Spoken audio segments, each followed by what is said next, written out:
Olá, bem-vindos à 8ª parte do livro Sangue de Tinta, da Cornélia Funk. Se você está gostando dessa leitura, não se esqueça de se inscrever no canal para mais vídeos como esse toda semana. Capítulo 60. Fogo na parede. E vede, eis que na branca parede uma mão de forma humana surgiu e escreveu. Escreveu na branca parede letras de fogo e escreveu e sumiu. Heinrich Heine, Belsazar. Estava silencioso nos corredores largos e escuros quando o Dedo Empoeirado e Farid penetraram no castelo da noite. Apenas a cera de milhares de velas pingava nos ladrilhos de pedra, cada um dos quais exibia o brasão de cabeça de víbora. Criados passavam por eles com passos leves, cabeça baixada. Vigias estavam postados ao longo dos corredores intermináveis e diante de portas tão altas que pareciam ter sido construídas para gigantes e não para pessoas. Todas ostentavam, em escamas de prata, o animal do brasão de cabeça de víbora, a cobra preparando o bote, e ao lado das portas havia espelhos enormes, diante dos quais Farid sempre parava para se certificar no metal polido de que estava de fato invisível. Dedo Empoeirado fez uma chama do tamanho de uma bolota de carvalho dançar em sua mão para que o garoto pudesse segui-lo. Numa das salas pelas quais passaram, criados carregavam iguarias cujo aroma fez Dedo Empoeirado lembrar-se dolorosamente de seu estômago invisível, e quando, silencioso como a serpente de cabeça de víbora, avançou entre os homens, ouviu que falavam com uma voz abafada de uma jovem bruxa e de um pacto que salvaria Gaio da forca. Invisível como as suas vozes, Dedo Empoeirado escutou-os e não sabia ao certo que sentimento era mais forte dentro dele. O alívio por saber que as palavras de Fenoglio se tornavam realidade mais uma vez, ou o medo das palavras e dos fios invisíveis que o velho tramava. Fios que deveriam capturar o próprio cabeça de víbora e fazê-lo sonhar com a sua imortalidade, quando Fenoglio já havia escrito a sua morte. Mas Meg teria lido realmente as palavras mortais antes de ser levada? E agora? Sussurrou Farid. Você ouviu? Trancaram Meg com língua encantada numa torre. Como vou chegar lá? Como sua voz tremia. Céus, o amor era uma praga. Quem afirmava algo diferente nunca sentira o maldito tremor no coração. Esqueça, sussurrou o Dedo Empoeirado para o garoto. As masmorras na torre têm portas firmes pelas quais você não pode passar, nem mesmo invisível. Além disso, lá em cima deve estar fervilhando de guardas. Afinal, ainda acreditam que prenderam Gaio. É melhor você se enfiar na cozinha e escutar os criados e as empregadas. É sempre ali que se fica sabendo das coisas mais interessantes. Mas tenha cuidado. Vou repetir mais uma vez. Invisível não significa imortal. E você? Vou me arriscar nas masmorras, nos subterrâneos do castelo, onde estão Mocho e a mãe de Meg. Está vendo aquele balofo de mármore ali? Deve ser algum antepassado de víbora. Vamos nos reencontrar ali e não pense em me seguir. Farid? Mas o garoto não estava mais ali. Dedo Empoeirado reprimiu um palavrão, que pelo menos ninguém ouvisse seu coração apaixonado bater. Era um longo e escuro caminho até a masmorra. Uma das curandeiras que trabalhavam para Mocho lhe descrevera onde ficava a entrada. Nenhum dos vigias postados no caminho sequer virou a cabeça quando o Dedo Empoeirado se esgueirou entre eles. 2 deles montavam guarda diante do corredor em cujo final ficava a porta que dava passagem para os subterrâneos, para as entranhas mortais do castelo da noite, que digeriam pessoas como um estômago de pedra e, de vez em quando, expeliam alguns mortos. Também diante da porta da qual ninguém queria passar, destacava-se a figura de uma víbora. Porém ali a serpente de prata enroscava-se numa caveira. Guardas discutiam entre si. O motivo era a raposa vermelha, mas Dedo Empoeirado não teve tempo de escutar. Ficou contente que os 2 estivessem ocupados um com o outro quando passou furtivamente por eles. A porta rangeu baixinho quando ele abriu, justamente o necessário para passar apertado, e seu coração quase parou, mas os guardas não se viraram. O que ele não daria para ter um coração destemido como Farid, mesmo que isso o tornasse imprudente? Atrás da porta estava tão escuro e tenebroso que ele evocou o fogo, bem a tempo de evitar que seus pés invisíveis tropeçassem pela escada íngreme de degraus gastos. Desespero e medo vieram ao seu encontro como uma névoa subindo das profundezas. Diziam que a escada descia tão fundo na montanha quanto as torres se erguiam no céu, mas Dedo Empoeirado nunca havia encontrado alguém que pudesse confirmar a história. De seus conhecidos que haviam sido levados para lá, ele não voltara a ver nenhum com vida. Dedo Empoeirado, pensou antes de iniciar a descida. Esse é um caminho muito perigoso só para cumprimentar 2 velhos amigos, ainda mais que a sua visita não vai lhe servir de muita coisa. Mas tudo bem, durante muitos anos ele andara atrás de Mocho, como Farid agora fazia com ele, e quanto à reza, talvez tivesse pensado em seu nome por último para convencer a si mesmo de que não era por causa dela que descia aquela escada 1000 vezes amaldiçoada. Infelizmente, passos invisíveis também faziam barulho, mas por sorte, apenas uma vez veio alguém ao seu encontro. Eram 3 guardas e passaram tão perto que ele sentiu no rosto seu bafo de alho e por um triz não deu o encontrão no mais gordo antes de conseguir se encolher contra a parede. No restante da escura descida, não encontrou ninguém. Nas paredes de pedras grosseiramente assentadas, tão diferentes das paredes lisas lá em cima do lado de fora do castelo, ardiam tochas a uma distância de alguns metros umas das outras. Por 2 vezes Dedo Empoeirado passou por uma câmara que haviam guardas sentados, mas nem ao menos ergueram a cabeça quando ele passou. Furtivo, mais silencioso do que uma lufada de ar e igualmente invisível. Quando por fim a escada acabou, ele quase topou com um carcereiro que ia e voltava com uma expressão entediada, pelo corredor iluminado por velas. Passou silenciosamente, espiou dentro de celas que quase não eram mais do que um buraco, baixas demais para alguém ficar em pé, e outras grandes o suficiente para encarcerar 50 homens. Não devia ser difícil simplesmente esquecer um prisioneiro ali embaixo, e o coração de Dedo Empoeirado ficou apertado quando imaginou como Reza deveria se sentir naquela escuridão. Durante tantos anos, ela fora prisioneira repetidas vezes, e também daquela vez sua liberdade mal durara 1 ano. Ele ouviu vozes e foi atrás delas. Desceu mais uma passagem e então elas ficaram mais altas. Um homem veio ao seu encontro, baixo e calvo. Ele passou tão perto que Dedo Empoeirado prendeu a respiração. Mas o outro não o notou. Murmurou alguma coisa sobre mulheres idiotas e desapareceu numa virada do corredor. Dedo Empoeirado pressionou as costas contra a parede úmida e escutou. Alguém chorava, uma mulher, e uma outra falava com ela tentando tranquilizá-la. Havia apenas uma cela no final do corredor, um buraco escuro com grades, e ao lado do qual ardia uma tocha. Como passaria pelas malditas grades? Ele se aproximou o máximo das barras. Ali estava Reza, acariciando os cabelos de uma outra mulher num gesto de consolo, e 2 dedos, sentado ao lado, tocavam uma melodia triste numa pequena flauta. Nenhum dos homens com 10 dedos sabia fazer isso tão bem quanto ele com seus 7. Os demais, Dedo Empoeirado não conhecia, nem as mulheres que estavam sentadas com Reza, nem os outros homens. De Mocho nem sinal. Para onde o teriam levado? Acaso o teriam trancado junto com Língua Encantada? Ele olhou ao redor, escutou. Em algum lugar um homem ria, provavelmente um dos carcereiros. Dedo Empoeirado pôs um dedo na tocha ardente, sussurrou palavras de fogo, até que uma chama pulou na ponta de seus dedos como um pardal bicando migalhas. Quando mostrara a Farid como podia escrever seu nome com fogo numa parede, os olhos negros do garoto quase haviam saltado das órbitas. Mas era muito fácil. Dedo Empoeirado enfiou a mão através da grade e passou o dedo pela pedra áspera. Quando terminou de escrever Reza, viu como 2 dedos deixou a flauta cair e ficou olhando para as letras de fogo. Reza virou-se. Céus, como ela estava triste. Ele deveria ter chegado antes. Era bom que a sua filha não a visse naquele estado. Ela se levantou, deu um passo em direção ao seu nome e hesitou. Dedo Empoeirado traçou com o dedo uma linha de fogo, como uma seta, que apontava para ele. Ela se aproximou da grade, olhou para o ar vazio, perplexa. Sinto muito, ele sussurrou. Hoje não vai dar para você ver meu rosto, mas continua com as mesmas cicatrizes. Dedo Empoeirado? Ela estendeu a mão no ar vazio e ele a segurou com seus dedos invisíveis.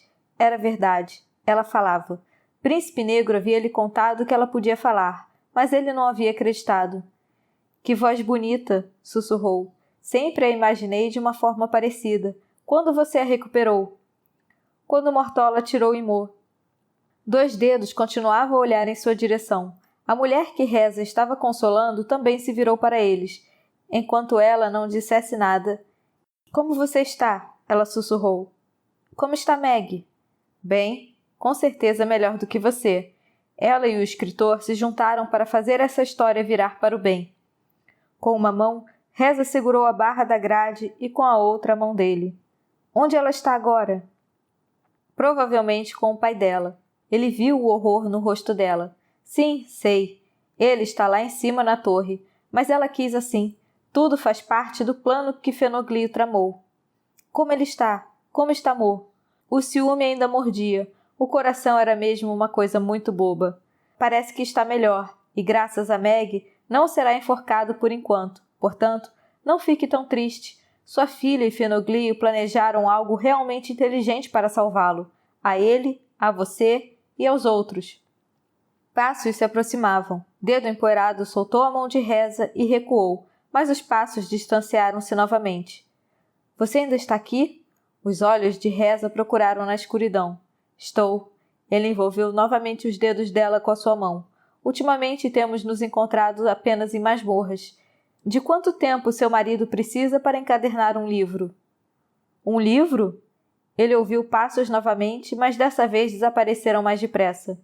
Sim, um livro. É uma história maluca, mas como Fenoglio a escreveu e a sua filha a leu, certamente vai acontecer de verdade. Ela estendeu a mão pela grade até que seus dedos encontraram o rosto de Dedo empoeirado. Você está realmente invisível. Como faz isso? Ela soou curiosa como uma menininha. Reza sentia curiosidade por tudo que não conhecia. Ele sempre amara isso nela. É só um velho truque de fadas. Ela passou os dedos na face marcada por cicatrizes. Por que você não pode ajudá-la, Dedo empoeirado? Ela ainda vai enlouquecer aqui embaixo. E se ele dominasse um dos guardas? Mas ainda havia a escada infindável, e depois o castelo, o pátio enorme e o cimo descalvado da montanha. Sem um lugar para se esconder, sem uma árvore para ocultá-los, apenas pedras e soldados. E a sua mulher? A voz dela era realmente bonita. Você a reencontrou? Sim. O que contou para ela? Sobre o quê? Sobre o tempo em que esteve fora. Nada. Eu contei tudo, amor. Sim, ele supunha que ela o tivesse feito. Bem, língua encantada sabe do que você está falando, mas Roxane dificilmente teria acreditado, não é? Não, provavelmente não. Por um tempo, ela baixou a cabeça como se rememorasse o tempo sobre o qual ele não podia contar. Príncipe Negro me disse que você também tem uma filha, ela sussurrou. Por que nunca me falou sobre ela? 2 dedos e a mulher com o rosto choroso continuavam a olhar na direção deles. Dedo empoeirado torceu para que pensassem ter imaginado as letras de fogo. Na parede, via-se apenas uma suave marca de fuligem, e afinal, nas masmorras era comum que as pessoas começassem a falar com o ar. Eu tinha 2 filhas. Dedo empoeirado sobressaltou-se quando em algum lugar alguém gritou. A mais velha tem a idade de Meg, mas está mal comigo. Ela quer ouvir onde estive durante esses 10 anos. Talvez você conheça uma história bonita que eu possa contar a ela. E a segunda? Está morta. Reza ficou calada e apertou a mão dele. Sinto muito. Também sinto. Ele se virou. Um dos carcereiros estava na entrada do corredor, gritou algo para o outro e continuou arrastando os pés com cara mal-humorada. 3, talvez 4 semanas, sussurrou Reza. É o tempo de que Mo precisaria, dependendo da espessura do livro. Que bom. Não é tão ruim assim. Ele passou a mão pela grade e acariciou os cabelos dela. Algumas semanas não são nada em comparação com todos os anos na casa de Capricórnio, Reza. Pense nisso toda vez que tiver vontade de bater a cabeça contra a grade. Prometa-me. Ela fez que sim com a cabeça. Diga a Meg que estou bem, ela sussurrou. E diga amor, está bem? Você ainda vai falar com ele, não é? Claro, mentiu o Dedo empoeirado. Que mal poderia fazer prometer isso a ela? O que mais ele podia fazer para ajudá-la?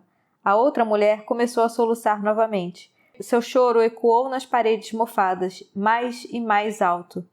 Mas, de novo, silêncio! Pela última vez, cale essa maldita boca! Dedo Empoeirado encostou-se na parede quando o carcereiro se aproximou. Era um sujeito gordo, um verdadeiro brutamontes, e Dedo Empoeirado prendeu a respiração quando ele parou bem ao seu lado.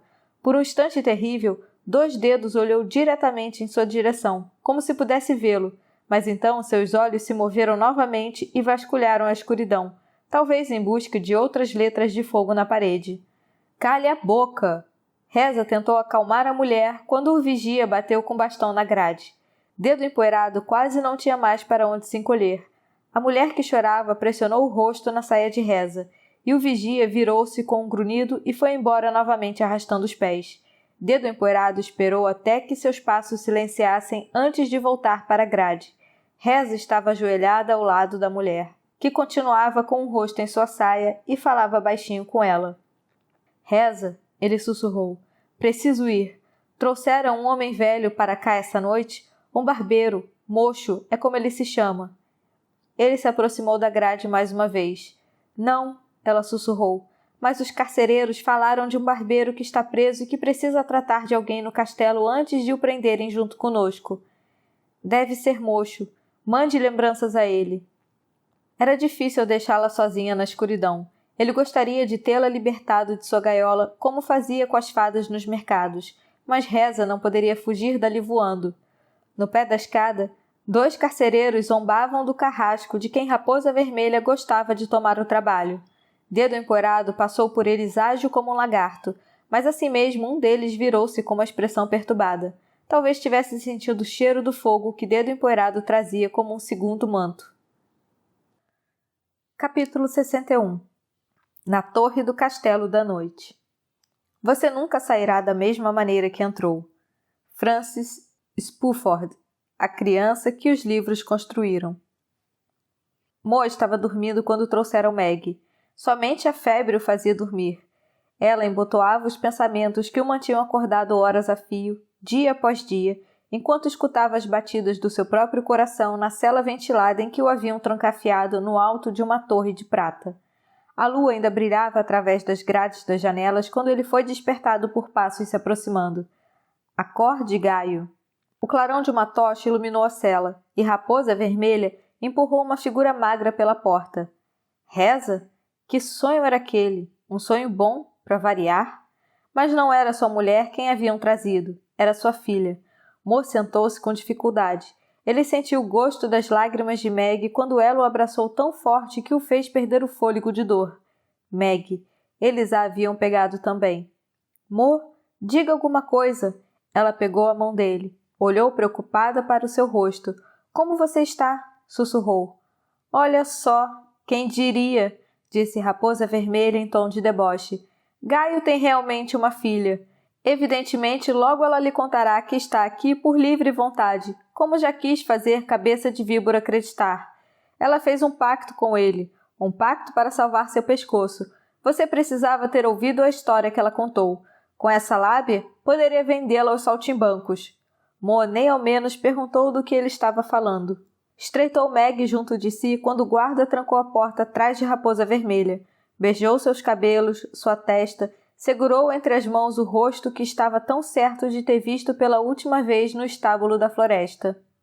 Meg, pelo amor de Deus, ele disse enquanto apoiava as costas na parede fria, pois ainda mal aguentava consigo. Ele estava tão contente de que ela estivesse ali, tão contente e tão desesperado. Como você foi presa? Isso não tem importância. Tudo vai ficar bem, acredite. Ela passou a mão por cima da camisa dele, onde ainda havia sangue seco. No estábulo, você parecia tão doente. Pensei que não fosse vê-lo nunca mais. Pensei isso quando encontrei a carta no seu travesseiro. Ele enxugou as lágrimas dos cílios dela, como já fizera tantas vezes, durante tantos anos. Como ela estava grande, quase não era mais uma criança, embora ele ainda visse claramente a menininha. Meu Deus, como é bom ver você, Meg. Sei que não deveria dizer isso. Um bom pai diria, querida filha, será que você precisa se deixar prender a cada vez que isso acontece comigo? Ela teve que rir, mas ele viu a preocupação em seus olhos. Ela passou os dedos no rosto dele como se visse ali uma sombra que não havia antes. Talvez as damas brancas tivessem deixado nele a marca de seus dedos, mesmo não o tendo levado consigo. Não me olhe assim tão preocupada. Estou melhor, muito melhor, e você sabe por quê. Ele tirou o cabelo da testa de Meg, o cabelo que era tão parecido com o de sua mãe. Pensar em Reza doía como um espinho. Foram palavras poderosas. Foi Fenoglio quem as escreveu para você? Meg assentiu com a cabeça. Ele escreveu ainda mais, ela sussurrou em seu ouvido. Palavras que irão salvá-lo. Você, Reza e todos os outros. Palavras. Toda a sua vida parecia tecida por elas, sua vida e sua morte. Levaram sua mãe e os outros para as masmorras nos subterrâneos do castelo. Ele se lembrava muito bem das palavras de Fenoglio, as masmorras do castelo da noite, onde o medo aderia como mofo nas paredes e nenhum raio de sol aquecia as pedras negras. Que palavras poderiam tirar Reza de lá, e ele daquela torre de prata? Mo, Meg pôs a mão em seu ombro. Você acha que pode trabalhar? Trabalhar? Por quê? Ele teve que rir. Pela primeira vez havia muito, muito tempo. Você acha que cabeça de víbora esquecerá que pretende me enforcar se eu restaurar os seus livros? Ele não a interrompeu uma única vez quando ela lhe contou, em voz baixa, o que Fenoglio planejara para sua libertação. Ele se sentou no colchão de palha, no qual passara deitado as últimas noites e dias, contando as marcas que os outros infelizes haviam feito nas paredes, e ouviu Meg. E quanto mais ela contava, mais louco lhe parecia o plano de Fenoglio. Mas quando ela terminou, Mo sacudiu a cabeça e sorriu. Nada bobo, disse baixinho. Não, aquela raposa velha realmente não é boba. Fenoglio conhece a sua história.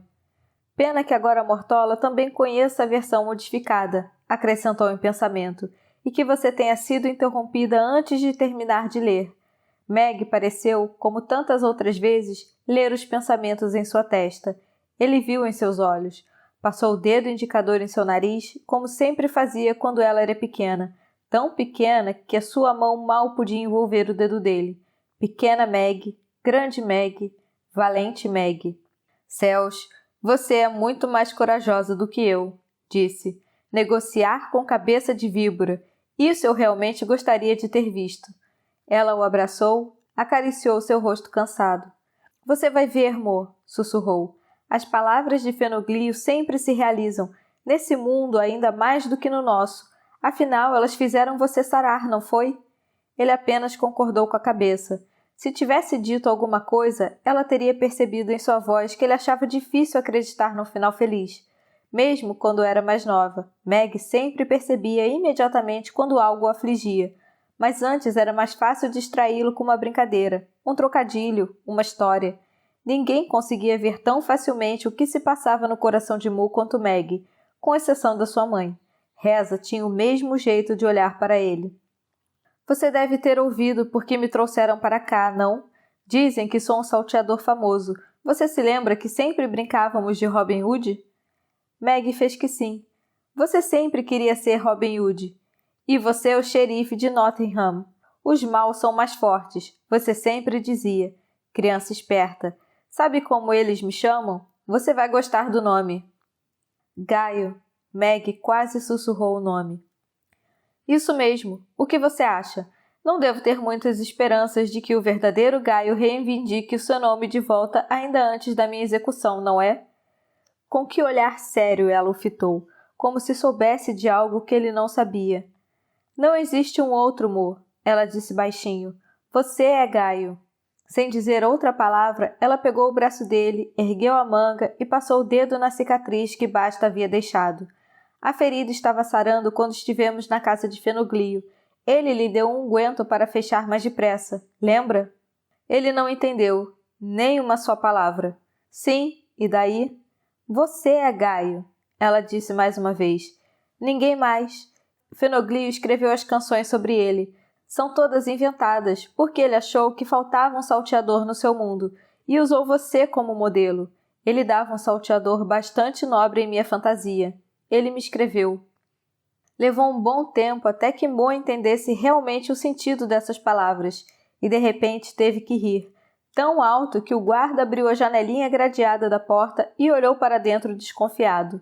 Mo limpou a risada do rosto e olhou fixamente de volta, até que o guarda desapareceu praguejando novamente. Então encostou a cabeça na parede em suas costas e fechou os olhos. Sinto muito, Mo, Meg sussurrou. Muito. Às vezes, Fenoglio é um velho realmente terrível. Oh, sim. Isso ele é. Talvez por isso Orfeu não tivesse tido dificuldades em lê-lo para dentro da história, porque, de qualquer forma, já estava dentro dela. O que você acha? Ele disse. Devo me sentir honrado ou torcer o velho pescoço de Fenoglio? Meg pôs a mão em sua testa. Você está muito quente. Deite-se. Precisa descansar. Quantas vezes ele dissera isso para ela? Quantas noites se sentara em sua cama? Sarampo, catapora, escarlatina. Meu Deus, Meg! Ele gemera quando ela tivera coqueluche. Você não poderia deixar de pegar pelo menos uma doença infantil? A febre vertia chumbo quente em suas veias, e quando Meg se inclinou sobre ele, por um momento Mo pensou que Reza tivesse ao seu lado, mas os cabelos de Meg eram mais claros. Onde estão Dedo Empoeirado e Farid? Estavam com você, não estavam? Também os prenderam? A febre deixava sua língua pesada. Não, acho que não. Você sabia que Dedo Empoeirado tem uma mulher? Sim, por causa dela é que Basta cortou o rosto dele. Você a viu?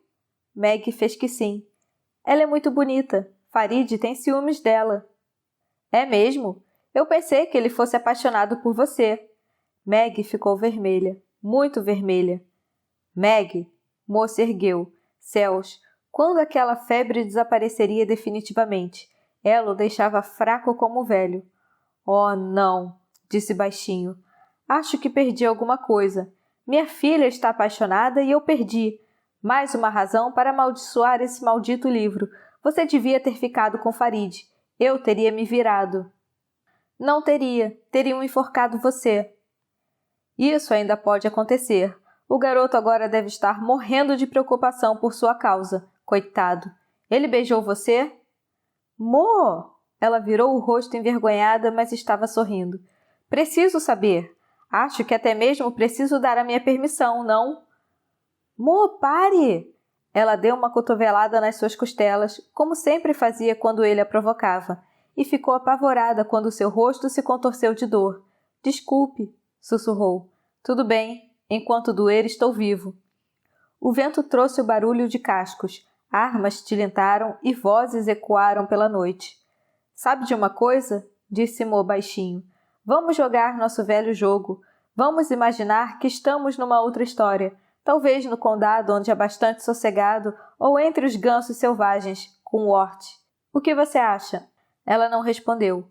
Por um bom tempo. Então pegou a mão de Mo e sussurrou.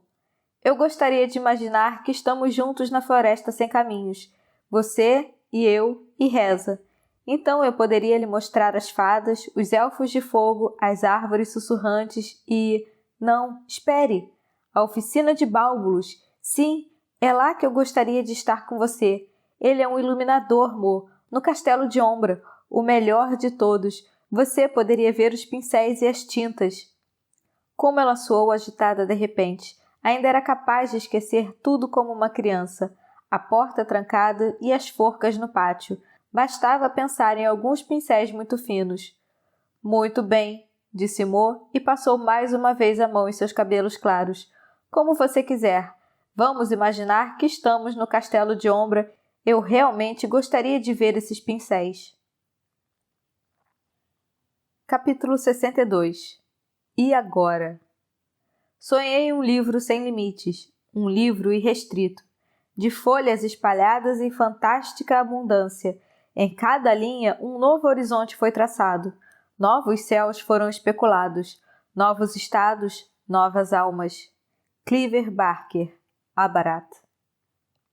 Farid já esperava junto à estátua como combinado. Ele se escondera atrás dela. Ainda era difícil acreditar que estava invisível e não conseguira pôr os olhos em Meg. Dedo Empoeirado percebeu sua voz. Soou rouca de decepção. Consegui entrar na torre. Cheguei a ver a cela, mas ela estava simplesmente vigiada demais. E na cozinha disseram que ela é uma bruxa e que irão matá-la junto com seu pai. E daí? O que você pensou que diriam? Mais alguma coisa? Sim, alguma coisa sobre Raposa Vermelha, que ele mandará Cosme de volta para a morte. Nada sobre o príncipe negro? Apenas que estão à sua procura, mas ainda não o acharam. Disseram que o urso e ele podem trocar de figura, de forma, e que às vezes o urso é o príncipe e o príncipe é o urso, e que ele pode voar, fica invisível e que salvará Gaio. É mesmo? Dedo empoeirado riu baixinho. Príncipe Negro vai gostar disso. Muito bem, venha, hora de dar no pé. Dar no pé? Dedo empoeirado sentiu como os dedos de Farid agarraram seu braço. Por quê? Poderíamos nos esconder. O castelo é tão grande, ninguém nos notaria. Ah, é? E o que você quer fazer aqui? Meg jamais sairia, mesmo que você conseguisse atravessar as grades num passe de mágica. Você se esqueceu do pacto que ela fez com Cabeça de Víbora? Reza disse que demora semanas para fazer um livro, e Cabeça de Víbora não deixará ninguém tocar num fio de cabelo dos dois até ter o livro, certo? Então venha de uma vez. Está na hora de procurar o Príncipe Negro. Precisamos contar para ele sobre Pássaro Tisnado. Lá fora ainda estava tão escuro como se nunca mais fosse voltar a ser dia. Dessa vez saíram pelo portão do castelo junto com um bando de encouraçados. Dedo empoeirado ficou se perguntando com que destino partiam tão tarde da noite. Tomara que não seja para caçar Príncipe Negro, pensou e amaldiçoou o pássaro tisnado por seu coração traidor. Os cavaleiros partiram a galope, pela estrada que levava da Montanha da Víbora até a floresta. Dedo empoeirado observou-os se afastar, até que, de repente, algo peludo pulou em cima dele. O susto fez tropeçar numa das forcas. 2 pés balançaram em cima dele, mas em seu braço, quem se agarrava era Gwyn, tão naturalmente como se seu dono sempre tivesse sido invisível. Mas que droga! O coração parecia querer sair de seu peito. Você ainda vai me matar, hein, sua besta fera? Ele sussurrou entre dentes. De onde surgiu? Como resposta, Roxane saiu da sombra do muro do castelo. Dedo empoeirado? Ela sussurrou e buscou seu rosto invisível com os olhos. Sorrateiro apareceu atrás de suas pernas e ergueu o nariz farejador. Sim, quem mais? Ele a arrastou consigo e a pressionou junto ao muro para que as sentinelas nas ameias não pudessem vê-la. Dessa vez, não perguntou por que ela o seguira, tão feliz que estava por vê-la ali. Mesmo que o rosto aliviado de Roxane por um momento o lembrasse do de Reza e da tristeza que havia nele. Por enquanto não podemos fazer nada aqui, ele sussurrou. Mas você sabia que Pássaro Tisnado é um visitante bem-vindo no Castelo da Noite? Pássaro Tisnado? Sim. Mais notícias. Volte para a Ombra e cuide de Gerran e Briana. Vou procurar Príncipe Negro e contar-lhe sobre o estranho no ninho. E como pretende encontrá-lo? Roxane sorriu como se pudesse ver seu rosto perplexo. Não gostaria que eu o levasse até ele? Você? Sim. No alto, as sentinelas gritaram alguma coisa entre elas. Roxane puxou o dedo empoeirado para mais perto do muro. Príncipe Negro se preocupa muito com seu povo colorido. Ela sussurrou. E você pode muito bem imaginar que o dinheiro que ele precisa para os velhos e aleijados, para as viúvas e os órfãos, simplesmente não venha das suas apresentações nos mercados. Seus homens são habilidosos caçadores clandestinos e o horror dos coletores de impostos. Têm esconderijos por toda a floresta e muitas vezes estão doentes ou feridos. Mas Urtiga não quer saber de salteadores. As mulheres do musgo também não. E os salteadores não confiam na maior parte dos barbeiros. Assim, em algum momento, acabam me procurando. Não tenho medo da floresta. Já estive nos seus cantos mais sombrios. Feridas de flechas, ossos quebrados, uma tosse ruim. Sei como curar tudo isso. E Príncipe Negro confia em mim. Para ele, sempre fui a mulher de dedo empoeirado, mesmo quando estava casada com outro. Talvez ele tivesse razão. E tinha? Dedo empoeirado virou-se sobressaltado. Um pigarro soara na noite. Você não disse que precisávamos estar longe daqui antes do nascer do sol? A voz de Farid tinha um tom de censura. Com todos os fogos e fadas, ele se esquecera do garoto. E Farid tinha razão. Amanhã não podia estar mais longe, e a sombra do Castelo da Noite certamente não era o melhor lugar para falar sobre maridos falecidos.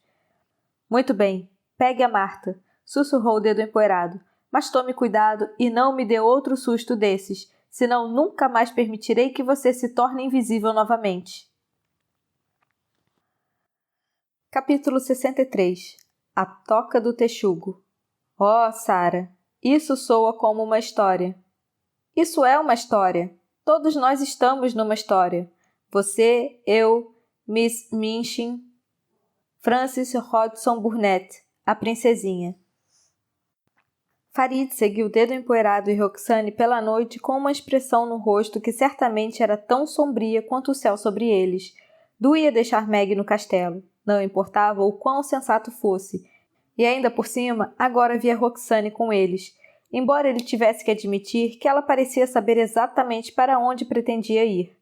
Logo chegaram ao primeiro esconderijo, bem disfarçado atrás de arbustos espinhentos, mas estava abandonado. No seguinte, encontraram 2 homens.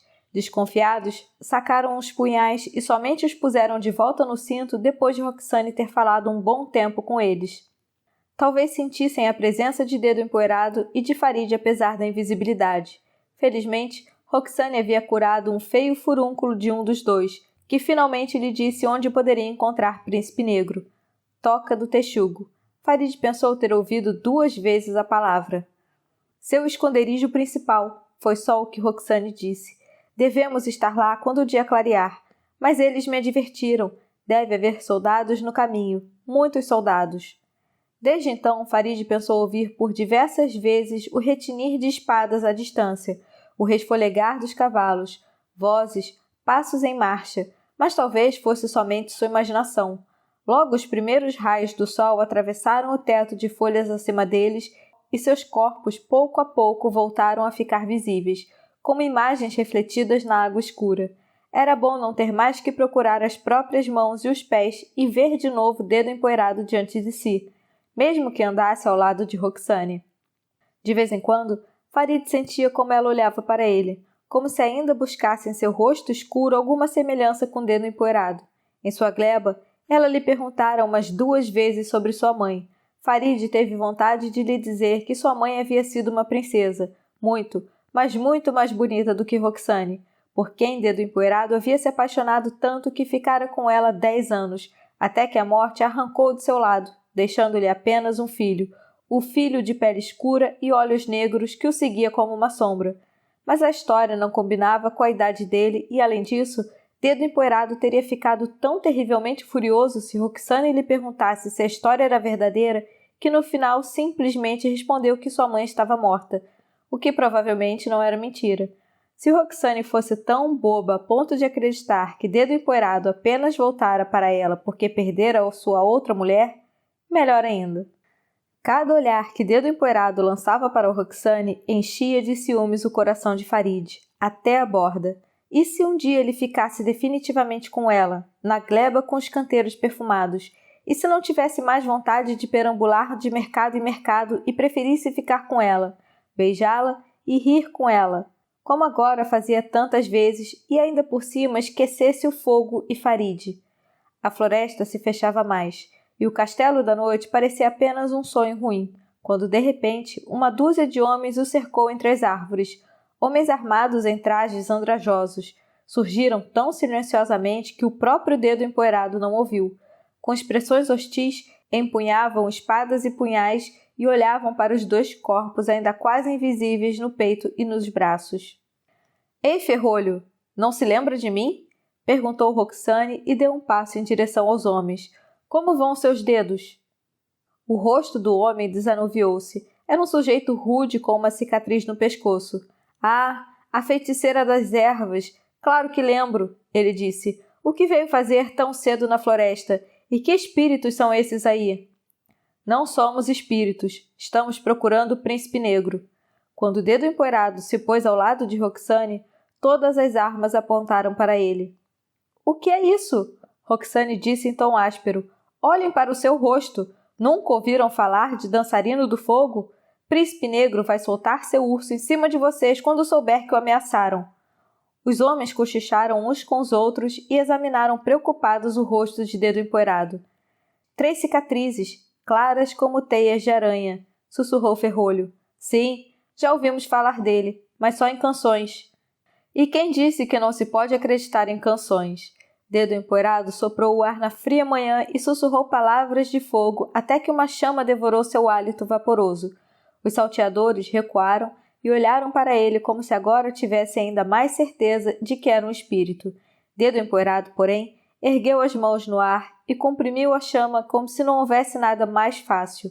Então se abaixou e esfriou as palmas das mãos na relva úmida de orvalho. Viram isso? Ferrolho olhou para os outros. Exatamente como o príncipe negro sempre nos contou. Ele captura o fogo, como vocês capturam um coelho, e fala com ele como se fosse uma amante. Os salteadores os escoltaram. Farid observou seus rostos com grande desconforto enquanto andava no meio deles. Faziam-no lembrar de outros rostos, rostos de uma vida anterior, de um mundo do qual não gostava de se lembrar, e manteve-se o mais perto que pôde de Dedo Empoeirado. Tem certeza de que esses sujeitos são homens do príncipe negro? Dedo Empoeirado perguntou a Roxane em voz baixa. Oh, tenho sim, sussurrou em resposta. Nem sempre ele pode escolher os homens que o seguem. Farid não achou a resposta muito tranquilizadora. Os salteadores com os quais Farid vivera tinham cavernas cheias de tesouros, mais suntuosas do que os salões do Castelo da Noite. O esconderijo para onde Ferrolho os levou em nada podia se comparar àquelas cavernas. A entrada, escondida numa fenda na terra entre altas faias, era tão estreita que quem quisesse entrar ali precisava se encolher, e no corredor atrás dela, até o próprio Farid teve que abaixar a cabeça. A caverna onde ela dava não era muito melhor. Dali saíam outros corredores que aparentemente levavam para ainda mais fundo no seio da terra. Bem-vindos à Toca do Texugo, disse Ferrolho, enquanto os homens que estavam sentados no chão da caverna os observavam com desconfiança. Quem disse que apenas cabeça de víbora pode escavar a terra? Aqui temos alguns homens que deram duro em suas minas por anos a fio. Desde então, sabem muito bem como se instalar no seio da terra sem que ela caia na nossa cabeça. Príncipe Negro estava numa caverna afastada das outras, somente na companhia de seu urso, e parecia cansado. Ao ver Dedo Empoeirado, porém, seu rosto se alegrou e as notícias que traziam não eram tão novas para ele quanto havia pensado. Ah, sim, pássaro tisnado, ele disse, enquanto Ferrolho, a menção do nome, fez com o dedo um gesto de cortar o pescoço. Eu deveria ter me perguntado muito antes como ele conseguia ter aquele pozinho dos alquimistas que usa para seus jogos com fogo. Com certeza não era com as poucas moedas que ganhava nos mercados, mas infelizmente só mandei observá-lo após o ataque ao abrigo secreto. Ele já se separou dos outros que libertamos e se encontrou com os espiões de cabeça de víbora na fronteira, enquanto as vítimas da sua traição estão nas masmorras do Castelo da Noite, e não posso fazer nada por elas. Estou preso aqui numa floresta fervilhando de soldados. Lá em cima, na estrada, Cabeça de Víbora está reunindo as tropas, na estrada para a Ombra. Cosme? Roxane pronunciou o nome e Príncipe Negro confirmou com a cabeça. Sim, já lhe enviei 3 mensageiros, 3 avisos. Um voltou para contar que Cosme riu na sua cara. Eu não me lembrava de que ele fosse tão ingênuo. O ano em que ficou fora parece ter-lhe roubado o bom senso. Quer fazer guerra contra a Cabeça de Víbora com um exército de camponeses. Isso é quase como se nós fôssemos para o campo de batalha. Teríamos melhores chances, disse Ferrolho. Provavelmente. Príncipe Negro soou tão desanimado que Farid sentiu um aperto no coração. Secretamente, o garoto depositava nele muitas esperanças, muito mais do que nas palavras de Fenoglio. Mas o que aquele bando de maltrapilhos intocados feito coelhos na floresta poderia fazer contra o Castelo da Noite? Levaram comida e Roxane examinou a perna de Dedo Empoeirado. Ela untou a ferida com uma pasta que, por um momento, fez a caverna cheirar a primavera. E Farid pensar em Meg. Ele se lembrou de uma história que ouvira ao redor de uma fogueira numa noite fria no deserto. Era sobre um ladrão que havia se apaixonado por uma princesa. Ele ainda se lembrava muito bem. Os dois se amavam tanto que podiam falar um com o outro a milhas de distância. Um podia ouvir o pensamento do outro mesmo quando estavam separados por muros. Um podia sentir se o outro estava triste ou alegre. Mas por mais que Farid tentasse ouvir dentro de si mesmo, não sentia nada. Na verdade, nem ao menos saberia dizer se Meg estava viva. Ela parecia estar longe, simplesmente longe do seu coração, do seu mundo. Quando enxugou as lágrimas de seu rosto, percebeu que Dedo Empoeirado olhava para ele. Preciso descansar essa maldita perna, senão ela não vai sarar nunca, disse em voz baixa, mas voltaremos, quando chegar a hora. Roxane franziu a testa, mas não disse nada. Príncipe Negro e Dedo Empoeirado começaram a falar, tão baixo que Farid precisou se aproximar mais dos dois para entender alguma coisa. Roxane deitou a cabeça no colo de Dedo Empoeirado e logo adormeceu. Farid, porém, enrodilhou-se ao seu lado como um cão, fechou os olhos e escutou os dois homens. Príncipe Negro queria saber tudo sobre Língua Encantada, se a execução já havia sido marcada, onde ele era mantido preso, como estava seu ferimento. Dedo Empoeirado contou o que sabia. Também contou sobre o livro que Meg havia oferecido à cabeça de víbora como resgate para o seu pai. Um livro que prende à morte? Príncipe Negro riu incrédulo. Agora você deu para acreditar em conto de fadas?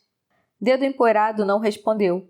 Nada sobre Fenoglio, nada sobre serem todos eles parte de uma história que um velho homem escrevera. Em seu lugar, Farid também não teria contado. Príncipe Negro certamente não acreditaria que existem palavras que podem definir um destino, palavras que eram como caminhos invisíveis dos quais não haviam como escapar. O urso grunhiu durante o sono e Roxane virou a cabeça inquieta. Ela segurou a mão de Dedo Empoeirado como se quisesse levá-lo consigo em seus sonhos. Você disse ao garoto que voltarão ao castelo? Disse Príncipe Negro. Podem ir conosco. Vocês pretendem ir ao castelo da noite? Para quê? Acaso pretendem assaltá-lo com alguns homens? Ou contar para a cabeça de víbora que ele pegou o homem errado? Com isso aqui no nariz? Dedo Empoeirado pôs a mão sobre os cobertores que estavam no chão e segurou uma máscara de pássaro na mão. Penas de gaio costuradas num couro puído. Ele vestiu a máscara em seu rosto marcado por cicatrizes. Muitos de nós já usamos essa máscara, disse Príncipe Negro, e agora querem enforcar um inocente pelos crimes que cometemos. Isso eu não posso permitir. Dessa vez é um encadernador de livros. Da última vez, depois que assaltamos um carregamento de prata, enforcaram um carvoeiro somente porque ele tinha uma cicatriz no braço. Sua esposa ainda deve estar chorando. Não são apenas os crimes de vocês. A maior parte deles Fenoglio tirou do nada. A voz de Dedo Empoeirado soou exaltada. Com os raios, Príncipe Negro, você não pode salvar Língua Encantada. Você morrerá também. Ou acredita seriamente que Cabeça de Víbora o deixará ir caso se apresente como culpado? Não, tão bobo assim também não sou. Mas alguma coisa eu preciso fazer. Príncipe Negro enfiou a mão na boca do urso como ele fazia tantas vezes, e como sempre, como que por milagre, a mão negra saiu inteira entre os dentes do urso. Sei, suspirou o Dedo Empoeirado. Você e as suas regras não escritas, nem ao menos conhece Língua Encantada. Como pode morrer por alguém que não conhece? Por quem você morreria? Rebateu o Príncipe Negro. Farid viu como o Dedo Empoeirado observou o rosto adormecido de Roxane e virou-se para ele. Depressa, Farid fechou os olhos. Você morreria por Roxane, ele ouviu o Príncipe Negro dizer. Talvez sim, disse Dedo Empoeirado, e Farid viu através de suas pestanas fechadas como ele passava o dedo nas sobrancelhas castanhas de Roxane. Mas talvez não. Você tem muitos espiões no Castelo da Noite? É claro, criadas da cozinha, estribeiros, alguns guardas, embora sejam muito caros. E o que é mais útil de tudo, um dos falcoeiros de vez em quando me manda uma notícia por um dos seus pássaros espertos. Saberei imediatamente quando o dia da execução for marcado. Desde que você estragou tão completamente a minha punição, Cabeça de Víbora não faz mais essas acontecerem na praça do mercado ou publicamente no pátio do castelo. De qualquer forma, nunca foi chegado em tais espetáculos. Uma execução é uma ocasião séria para ele. Para um pobre saltimbanco, basta a forca diante do portão. Isso não causa cessação, mas Gaio morrerá atrás do portão. Sim, se a filha dele não abrir esse portão com a sua voz, retrucou o Dedo Empoeirado, com sua voz ou com um livro preenchido com imortalidade. Farid ouviu o Príncipe Negro rir. Isso já soa como uma nova canção do Tecelão da Tinta. É verdade, respondeu Dedo Empoeirado com voz rouca. Soa totalmente como coisa dele, não é? Capítulo 64. Tudo perdido. É guerra, é guerra. Ó anjo de Deus, oponha-te e faça-a cessar. Infelizmente é guerra, e eu desejo não ser culpado por ela. Matias Cláudios, Canção de guerra. Após alguns dias de repouso, a perna de Dedo Empoeirado estava bem melhor e Farid contava às 2 Martas como em breve todos estariam no Castelo da Noite e salvariam Meg e seus pais, quando a má notícia chegou à toca do texugo. Ela foi levada por um dos homens que observava a estrada para a ombra. O sangue escorria em seu rosto e ele mal conseguia ficar de pé. — Estão matando! Ele balbuciava repetidamente. — Estão matando todos! — Onde? Perguntou o príncipe negro. — Onde exatamente? — A menos de 2 horas daqui, disse o mensageiro, sempre na direção norte. Príncipe Negro deixou 10 homens na toca do texugo. Roxane tentou convencer Dedo Empoeirado a ficar também. Sua perna nunca vai sarar se você não poupá-la, disse. Mas ele não lhe deu ouvidos, e assim também ela se juntou à marcha acelerada e silenciosa pela floresta. Já ouviam o clamor da batalha havia algum tempo, mas ainda não tinham visto nada. Gritos penetravam nos ouvidos de Farid, gritos de dor e os relinchos dos cavalos, estridentes de medo. Em certo momento, Príncipe Negro fez um sinal para que andassem mais devagar. Alguns passos com o corpo abaixado e diante deles a terra descia íngreme até a estrada, que por algum momento, após muitas milhas, terminava diante dos portões de ombra. Dedo Empoeirado puxou Farid e Roxane para o chão, embora ninguém estivesse olhando em sua direção. Abaixo deles, centenas de homens lutavam entre as árvores. Mas não havia salteadores ali. Salteadores não usavam cotas de malha, armaduras no peito, elmos enfeitados com penas de pavão. Raramente tinham cavalos e nunca brasões bordados em mantos de seda. Dedo Empoeirado estreitou firmemente Roxane junto a si quando ela começou a soluçar. O sol caía atrás das colinas, enquanto os soldados de cabeça de víbora matavam os homens de Cosme, um após o outro. Aparentemente a batalha já durava algum tempo. A estrada estava coberta de mortos, bem perto uns dos outros. Apenas um pequeno grupo ainda se mantinha montado em meio à grande mortandade. O próprio Cosme estava entre eles, o belo rosto desfigurado pela fúria e pelo medo. Por um momento, quase pareceu que esses poucos cavaleiros conseguiriam abrir uma brecha no ataque. Mas então a Raposa Vermelha passou por eles com um bando de encouraçados, brilhantes como escaravelhos mortíferos. Ceifaram Cosme e sua comitiva como a relva seca, enquanto o sol caía atrás das colinas, tão vermelho como se o sangue derramado se espalhasse no céu. O próprio Raposa Vermelha derrubou Cosme do cavalo com um golpe de sua lança, e Dedo Empoeirado escondeu o rosto nos cabelos de Roxane, como se estivesse cansado de assistir a morte trabalhar. Farid, porém, não virou a cabeça. Com seu rosto imóvel, assistia ao massacre e não pôde deixar de pensar em Meg. Meg, que provavelmente ainda acreditava que tudo naquele mundo podia se ajeitar com um pouco de tinta. Ela continuaria a acreditar nisso se seus olhos vissem o que os dele estavam vendo? Apenas poucos homens de Cosme sobreviveram ao seu príncipe. Não mais de 1 dúzia deles fugiu por entre as árvores. Os soldados de cabeça de víbora irromperam em brados triunfantes e começaram a pilhar os cadáveres como um bando de abutres em forma de homens. Somente não tiveram o cadáver de Cosme. O próprio Raposa Vermelha enxotou seus soldados, mandou carregarem o belo morto num cavalo e levá-lo dali. — Por que estão fazendo isso? Sussurrou Farid. — Por quê? Porque seu corpo é a prova de que dessa vez está realmente morto, respondeu Dedo Empoeirado com amargura. — Sim, com certeza ele está, sussurrou o príncipe negro. É provável que alguém que voltou da morte acabe se considerando imortal. Mas ele não era. Nem ele, nem seus homens, e agora em quase toda a ombra só há viúvas e órfãos. Demorou muitas horas até que os soldados de cabeça de víbora finalmente partissem dali, carregados com o que haviam conseguido roubar dos mortos. Já estava escuro outra vez quando finalmente se fez silêncio entre as árvores, um silêncio tão grande como somente acontece na presença da morte. Roxane foi a primeira a buscar um caminho para descer a encosta. Ela não chorava mais. Seu rosto estava petrificado. Farid não saberia dizer se de cólera ou dor. Os salteadores seguiram-no apenas com hesitação, pois entre os mortos já se encontravam as primeiras damas brancas. Capítulo 65. O dono da história. Eia! Da morte o risco não reduz de ferro o soberbo capuz, e no sangue dos heróis se banha o pior homem. A batalha ganha. Heinrich Heine, Valquírias. Fenoglio vagava entre os mortos quando os salteadores o encontraram. A noite veio, mas ele não sabia qual. Também não sabia quantos dias haviam se passado desde que atravessara os portões de Ombra com Cosme. Só de uma coisa sabia: estavam todos mortos. O marido de Minerva, seu vizinho e o pai do menino que vivia lhe pedindo uma história. Todos mortos. E Fenoglio certamente também estaria, se seu cavalo não tivesse empinado e o derrubado. Ele rastejara, escondera-se entre as árvores, feito um animal, e assistira à matança.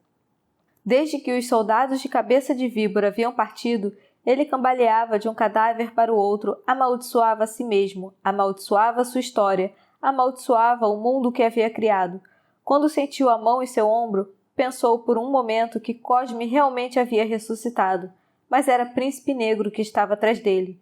— O que você quer aqui? Perguntou então Rude para o Príncipe Negro e os homens que estavam com ele. — Você também quer morrer? Sumam, escondam-se e deixem-me em paz. Ele bateu em sua testa, maldita cabeça que os havia inventado a todos, e com eles toda a desgraça em que estavam afundados. Como num poço escuro e fétido, ajoelhou-se ao lado de um morto, os olhos abertos voltados para o céu. Amaldiçoou terrivelmente a si próprio, cabeça de víbora, Cosme e sua pressa, e calou-se abruptamente quando viu o dedo empoeirado em pé ao lado de Príncipe Negro. — Você? — balbuciou e ergueu-se cambaleante. — Você está vivo! — Ainda não morreu, embora eu tenha escrito isso. Ele segurou o braço de dedo empoeirado e agarrou-se firme a ele. — Pois é, decepcionante, não? Retrucou o dedo empoeirado ao repelir bruscamente a mão de Fenoglio. Consola-o saber que, se não fosse Farid, eu provavelmente estaria esticado aqui, tão frio como eles. Afinal, você não previu Farid. Farid. Ah, sim! O garoto que Mortimer havia tirado da história do deserto. Ele estava ao lado de Dedo Empoeirado e olhava para Fenoglio como se quisesse matá-lo com o olhar. Não, o garoto realmente não fazia parte daquela história. Se alguém o havia enviado para proteger Dedo Empoeirado, ele, Fenoglio, é que não havia sido. Mas isso é que era a tristeza de tudo aquilo. Todo o mundo se intrometia em sua história. Desse jeito, como as coisas podiam acabar bem? — Não estou achando Cosme, murmurou. Estou procurando há horas. Algum de vocês o viu? Raposa Vermelha mandou levá-lo daqui, respondeu o Príncipe Negro. Provavelmente exibirão o cadáver em público para que dessa vez ninguém possa afirmar que Cosme ainda está vivo. Fenoglio olhou para ele até que o urso começou a rugir. Então sacudiu a cabeça repetidas vezes. — Não entendo, balbuciou. Como isso pôde acontecer? Meg não leu o que escrevi? Roxane não a encontrou? Desesperado, Fenoglio olhou para Dedo Empoeirado. Ele ainda se lembrava muito bem do dia em que escrevera sua morte. Uma cena muito boa, uma das melhores que já havia inventado. Encontrou sim. Roxane entregou a carta para Meg. Pergunte a ela se não acredita em mim. Embora no momento talvez ela não esteja com muita vontade de falar. Dedo Empoeirado apontou para a mulher que andava entre os cadáveres. Roxane. Belíssima Roxane. Ela se curvava sobre os mortos, olhava para seus rostos petrificados, até que finalmente se ajoelhou ao lado de um homem do qual uma dama branca se aproximava. Rapidamente ela tapou os ouvidos dele, debruçou-se sobre o seu rosto e acenou para os 2 salteadores que a seguiam com tochas na mão. Não, com certeza não estava com vontade de falar. Dedo Empoeirado olhou para Fenoglio. — Por que está olhando para mim com esse olhar de censura? O escritor quis retrucar. Afinal, também fui eu que criei sua mulher. Mas engoliu as palavras. — Que bom. Então Roxane entregou a carta a Meg. Ele disse em lugar delas. Mas ela chegou a lê-la em voz alta? Dedo Empoeirado olhou para ele com repulsa. Ela tentou, mas na mesma noite Cabeça de Víbora mandou levá-los ao Castelo da Noite. — Oh, meu Deus! Fenoglio olhou ao redor. O rosto dos mortos dos homens de Cosme olhavam para ele. — Mas então foi isso! Exclamou. Pensei que tudo isso tivesse acontecido porque Cosme decidiu partir cedo demais, mas não. As palavras, as minhas belas palavras, Meg não deve ter lido, senão tudo teria ficado bem. Nada teria ficado bem. A voz de Dedo Empoeirado soou tão cortante que Fenoglio involuntariamente deu um passo para trás. Nenhum dos que jazem aqui estaria morto se você não tivesse trazido Cosme de volta. Príncipe Negro e seus homens olharam incrédulos para Dedo Empoeirado. Evidentemente não entendiam do que ele estava falando, mas Dedo Empoeirado parecia estar bem informado. Meg havia lhe contado sobre Cosme, ou fora o garoto. Por que estão olhando assim para ele? Perguntou Farid rispidamente para os salteadores e se pôs ao lado de Dedo Empoeirado. É exatamente como ele está dizendo. Fenoglio trouxe Cosme de volta da morte. Eu estava lá. Como os idiotas recuaram. Apenas o príncipe negro olhou para Fenoglio pensativo. Mas que besteira! Exclamou o velho. Ninguém volta da morte nesse mundo. Já imaginou a confusão que seria? Criei um novo Cosme, um Cosme totalmente novo, e tudo teria acabado bem se Meg não tivesse sido interrompida quando lia. O meu Cosme teria sido um príncipe maravilhoso, Antes que pudesse prosseguir, Príncipe Negro pôs sua mão negra na boca de Fenoglio. Agora chega, ele disse. Chega de conversa enquanto os mortos estão largados à nossa volta. O seu Cosme está morto, não importa de onde veio, e o homem que pensam ser Gaio por causa de suas histórias talvez em breve também esteja. Você parece gostar de brincar com a morte, tecelão da tinta. Fenoglio quis protestar, mas Príncipe Negro já havia se virado para seus homens. Continuem procurando por feridos, ordenou. Apressem-se, já está na hora de sairmos dessa estrada. Os sobreviventes não chegavam a 2 dúzias entre centenas de mortos. Quando os salteadores partiram dali com os feridos, Fenoglio seguiu-os em silêncio, cambaleante, sem perguntar para onde iam. O velho está nos seguindo, ouviu Dedo Empoeirado dizer a Príncipe Negro. E para onde mais ele poderia ir? Retrucou Príncipe Negro, e Dedo Empoeirado calou-se, mas manteve distância de Fenoglio como se ele fosse a morte em pessoa. Capítulo 66. Papel em branco. Fazemos objetos de perene duração, livros completos que jamais findarão. Nosso tipógrafo, em imprimir absorto, traz à vida o que era papel morto. Michael Congel. Poema sobre a magia branca. Quando Mortola mandou abrir a cela de Mo, Meg contava sobre a festa do príncipe porcino, o príncipe negro e os malabarismos de Farid com as tochas. Mo pôs a mão no ombro de Meg num gesto protetor quando os guardas fecharam os trincos do lado de fora e Mortola entrou na cela, ladeada por Basta e Pífaro. A luz do sol poente fazia o rosto de Basta parecer carne de lagosta cozida. Vejam só, que idílio, pai e filha juntos novamente, zombou Mortola. Realmente comovente.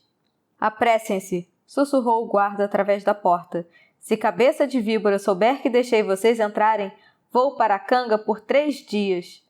Bem, nesse caso, lembre que foi bem pago por isso, não foi? Retrucou Mortola enquanto Basta se aproximava de Mo com um sorriso malévolo.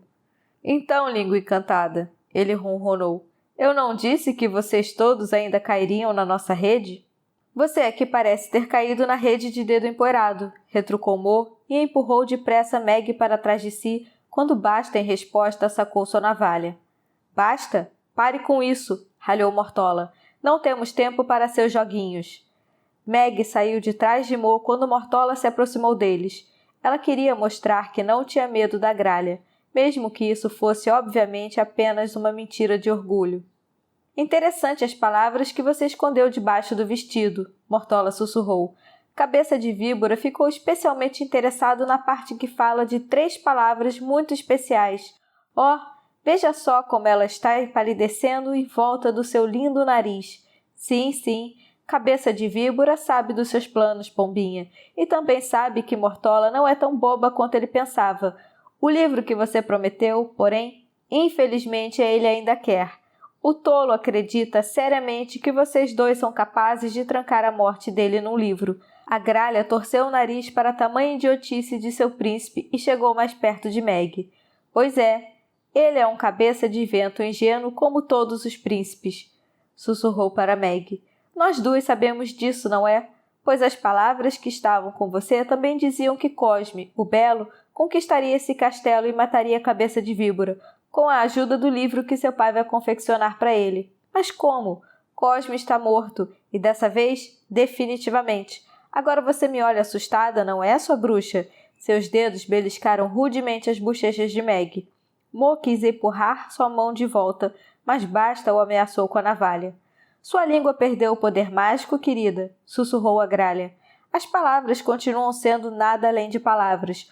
O livro que o seu pai fará para a cabeça de víbora será apenas um livro vazio, e quando o príncipe de prata finalmente entender isso, nada mais o salvará do carrasco, e Mortola terá finalmente a sua vingança. Deixe-a em paz, Mortola. Mo segurou a mão de Mortola, apesar da navalha de Basta. Meg envolveu seus dedos com firmeza nos dele quando os pensamentos se atropelavam em sua cabeça. Cosme estava morto. Pela segunda vez? O que significava aquilo? Absolutamente nada, ela pensou. Absolutamente nada, Meg. Foi apenas porque você não leu as palavras que o protegiam. Mortola pareceu perceber seu alívio. Os olhos da Gralha ficaram estreitos como seus lábios. Ora, ora, isso a preocupava, não é? Você acha que eu estou mentindo para você? Ou por acaso acredita nesse livro da imortalidade? Sabe de uma coisa? A Gralha cravou seus dedos magros nos ombros de Meg. É apenas um livro, e você e seu pai devem se lembrar do que meu filho costumava fazer com livros. Capricórnio nunca teria sido tão tolo a ponto de confiar sua vida a um livro, mesmo que para isso você tivesse lhe oferecido a imortalidade. Além disso, as 3 palavras, que supostamente não deveriam ser escritas nele, agora também sei quais são. O que significa isso, Mortola? Mo perguntou baixinho. Por acaso você sonha em sentar Basta no trono de cabeça de víbora? Ou você mesma?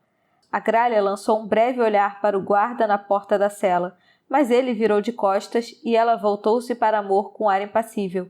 Seja lá o que pretendo, língua encantada, Mortola sussurrou. Você não estará mais aqui para ver. Para você essa história chegou ao fim. Por que ele não está acorrentado? Ela ralhou com Pífaro. Ele ainda é um prisioneiro, não? Pelo menos acorrente suas mãos agora que ele será deslocado. Meg quis protestar, mas Mo lançou-lhe um olhar de advertência. Acredite, língua encantada, sussurrou Mortola enquanto Pífaro amarrava as mãos de Mo nas costas com brutalidade.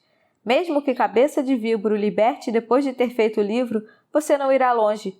E nas palavras de Mortola você pode confiar mais do que nas palavras do escritor. Levem os 2 para a velha câmara. Ela ordenou ao se dirigir novamente para a porta. Mas vigiem muito bem enquanto fazem o livro. A velha câmara ficava na ala mais isolada do Castelo da Noite, longe dos salões em que Cabeça de Víbora residia com a sua corte. Os corredores pelos quais Basta e Pífaro os conduziam estavam abandonados e cobertos de poeira.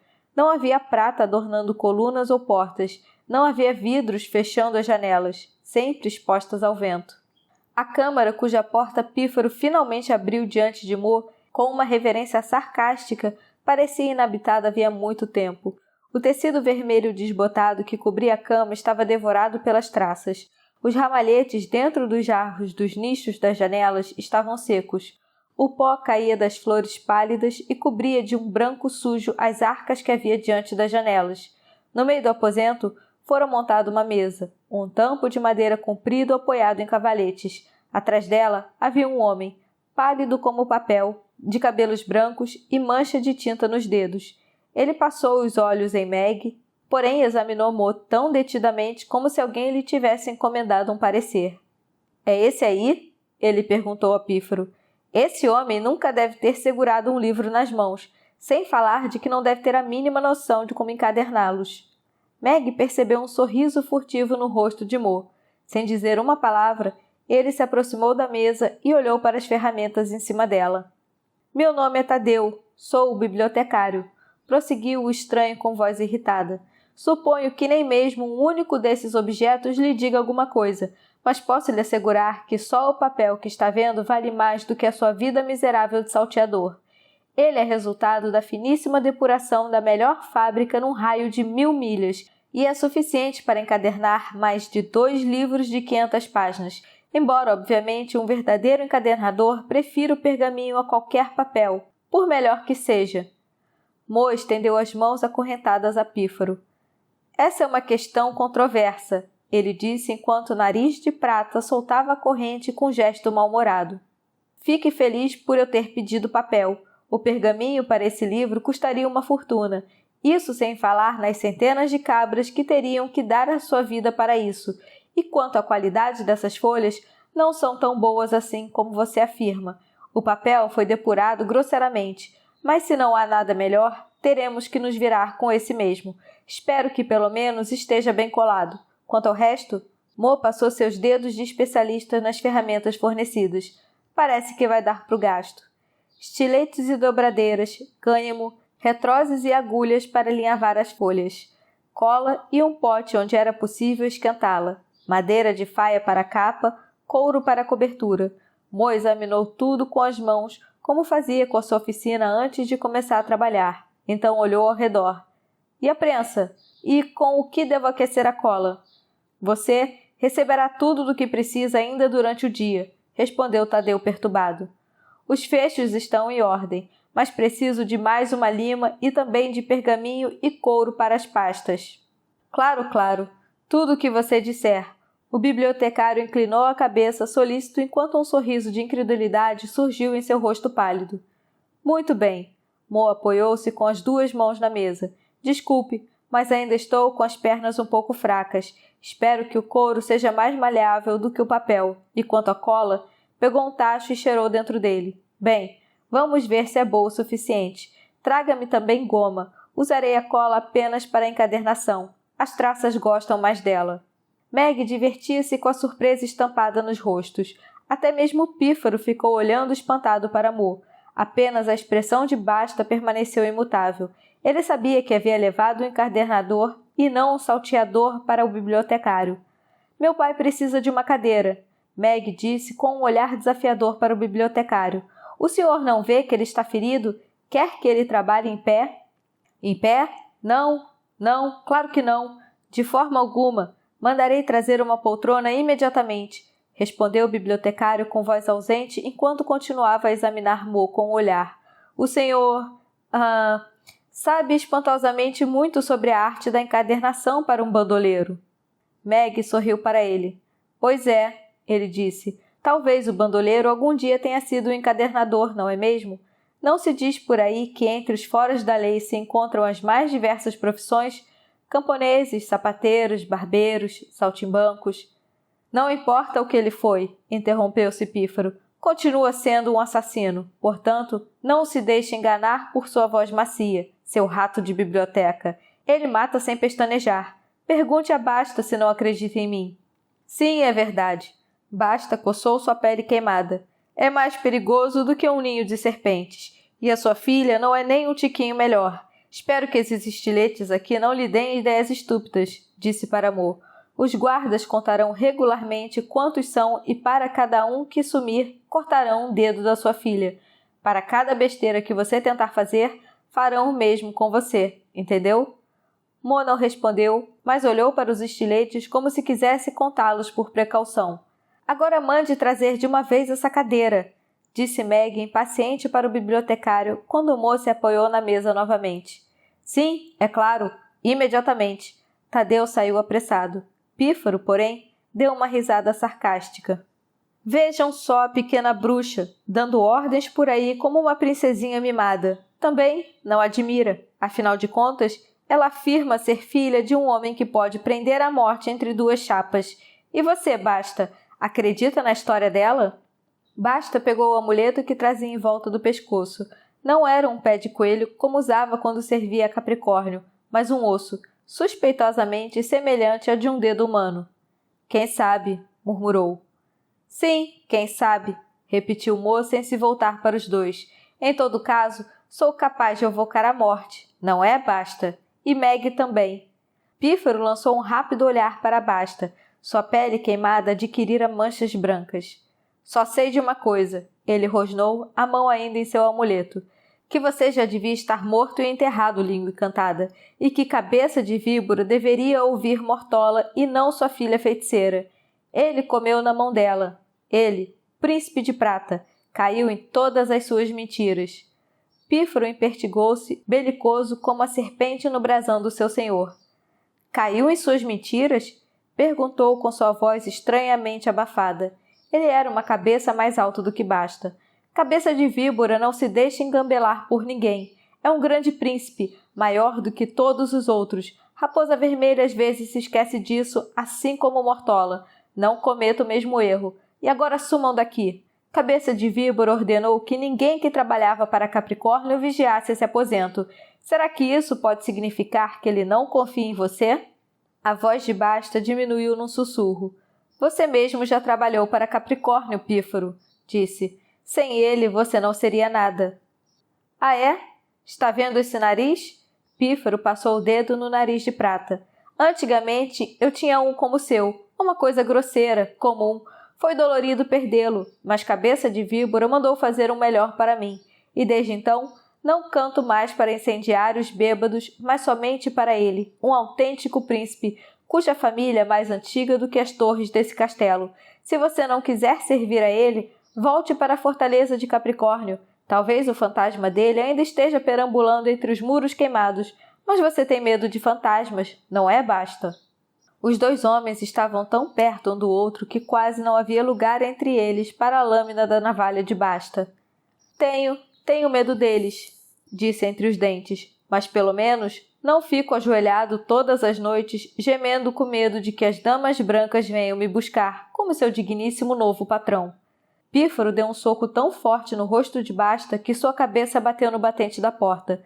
O sangue escorreu vermelho pelas bochechas queimadas e ele o limpou com as costas da mão. Tome cuidado quando passar por corredores escuros, Pífaro, ele sussurrou. Você já não tem mais o nariz, mas sempre se pode achar alguma coisa para cortar fora. Quando o bibliotecário voltou com a poltrona, Basta já não estava mais lá, e depois de postar 2 guardas na porta, Pífaro também se foi. Ninguém entra e ninguém sai, com exceção do bibliotecário. Meg o ouviu ordenar em tom rude antes de ir, e verifiquem regularmente se Gaio está trabalhando. Tadeu sorriu encabulado para Mo, enquanto os passos de Pífaro silenciavam lá fora, como se precisasse se desculpar pelos soldados na porta. Desculpe, disse baixinho e arrastou a cadeira até a mesa de Mo. Mas tenho aqui alguns livros que têm uns estragos estranhos. Será que o senhor poderia dar uma olhada neles? Meg teve que reprimir um sorriso, mas Mo agiu como se o bibliotecário já tivesse feito a pergunta mais óbvia do mundo. Claro, disse. Tadeu inclinou a cabeça e lançou um olhar para a porta, diante da qual um dos guardas andava impaciente de um lado para o outro. Mortola não pode saber nada sobre isso, portanto voltarei quando escurecer, segredou para Mo. Ainda bem que ela costuma dormir cedo. Há livros maravilhosos nesse castelo, mas infelizmente ninguém que saiba apreciá-los. Antigamente era diferente, mas o que passou, passou. Ouvi dizer que no castelo do príncipe porcino agora as coisas também não estão muito melhores, mas pelo menos há bálbulos por lá. Na época, todos nós ficamos revoltados quando Cabeça de Víbora deu justamente o nosso melhor iluminador como dote de sua filha. Desde então, só tenho permissão para contratar 2 copistas e um iluminador para lá de medíocre. As únicas cópias que tenho permissão para encomendar são manuscritos que se ocupam dos antepassados de Cabeça de Víbora, a extração ou processamento da prata ou a arte da guerra. No passado, quando houve escassez de madeira mais uma vez, Raposa Vermelha chegou até a usar alguns dos meus livros mais bonitos para aquecer o pequeno salão de festas. Lágrimas subiram aos olhos turvos de Tadeu. Traga os livros quando o senhor quiser, disse Mo. O velho bibliotecário secou os olhos com a barra da sua túnica azul escura. Sim, balbuciou. Sim, farei isso. Eu agradeço. Então se foi, e Mo sentou-se com um suspiro na poltrona que ele lhe trouxera. Muito bem, suspirou. Acho que está na hora de pegar no batente. Um livro que mantém afastada a morte. Que ideia! Uma pena que seja para esse facínoro. Você vai precisar me ajudar, Meg, a dobrar e alinhavar. Como a prensa... Ela somente fez que sim com a cabeça. É claro que eu ajudaria. Não havia nada que gostasse mais de fazer. Parecia tão familiar ver Mo trabalhar de novo, como ele estendia o papel, dobrava, cortava, costurava. Ele trabalhava mais devagar do que de costume e constantemente punha sua mão no peito, no lugar onde Mortola o havia ferido. Mas Meg sentia que lhe fazia bem executar os movimentos costumeiros com a mão, embora algumas ferramentas fossem diferentes daquelas quais estava acostumado. Os movimentos da mão eram os mesmos. Havia centenas de anos naquele e no outro mundo. Já depois de algumas horas, A velha câmara adquiriu um aspecto estranhamente familiar, como se fosse um refúgio, e não apenas mais uma prisão. Quando lá fora anoiteceu, o bibliotecário chegou com o criado carregando alguns lampiões. A luz quente quase fez parecer que o quarto empoeirado sempre estivera cheio de vida. Já faz tempo que os últimos lampiões foram acesos nessa câmara, disse Tadeu ao pôr o segundo dele sobre a mesa para Mo. Quem foi a última pessoa que habitou esse quarto? Perguntou Mo. Nossa primeira princesa, respondeu Tadeu. Sua filha casou com o filho do príncipe porcino. Eu me pergunto se Violante sabe que Cosme morreu pela segunda vez. Ele olhou pela janela com um olhar triste. Um vento úmido entrou no aposento. Mo usou um pedaço de madeira como peso para o papel. Violante veio ao mundo com uma mancha de nascimento que desfigurou seu rosto, prosseguiu o bibliotecário, com uma voz tão ausente como se não contasse a história para eles, e sim para ouvintes distantes. Todos diziam que era uma punição, uma praga das fadas, porque sua mãe havia se apaixonado por um músico. Cabeça de Víbora baniu-a para essa parte do castelo logo após o nascimento, e ela viveu aqui sozinha com a criança até sua morte, uma morte bastante repentina. É uma história triste, disse Mo. Pode acreditar. Se todas as histórias tristes que esses muros já viram fossem escritas em livros, retrucou Tadeu com amargura, cada aposento desse castelo estaria repleto deles. Meg olhou ao seu redor, como se pudesse ver os livros, todos os tristes livros. Que idade tinha Violante quando ficou noiva de Cosme e foi enviada para a Ombra? 7. As filhas da nossa atual princesa até mesmo tinham 6 quando ficaram noivas e foram enviadas para outros reinos. Todos temos esperança de que dessa vez ela tenha um filho. Tadeu deixou seu olhar vagar pelo papel que havia cortado, as ferramentas. É bom novamente ver vida nessa câmara, disse baixinho. Voltarei com os livros assim que tiver certeza de que Mortola está dormindo. 6 anos de idade, 7 anos. Meu Deus, Meg, disse Mo quando ele se foi. Você já fez 13 e eu ainda não a mandei para fora de casa. Imagine um noivado. Fazia bem rir, mesmo que ecoasse de forma estranha naquele quarto vazio. Tadeu voltou somente depois de algumas horas.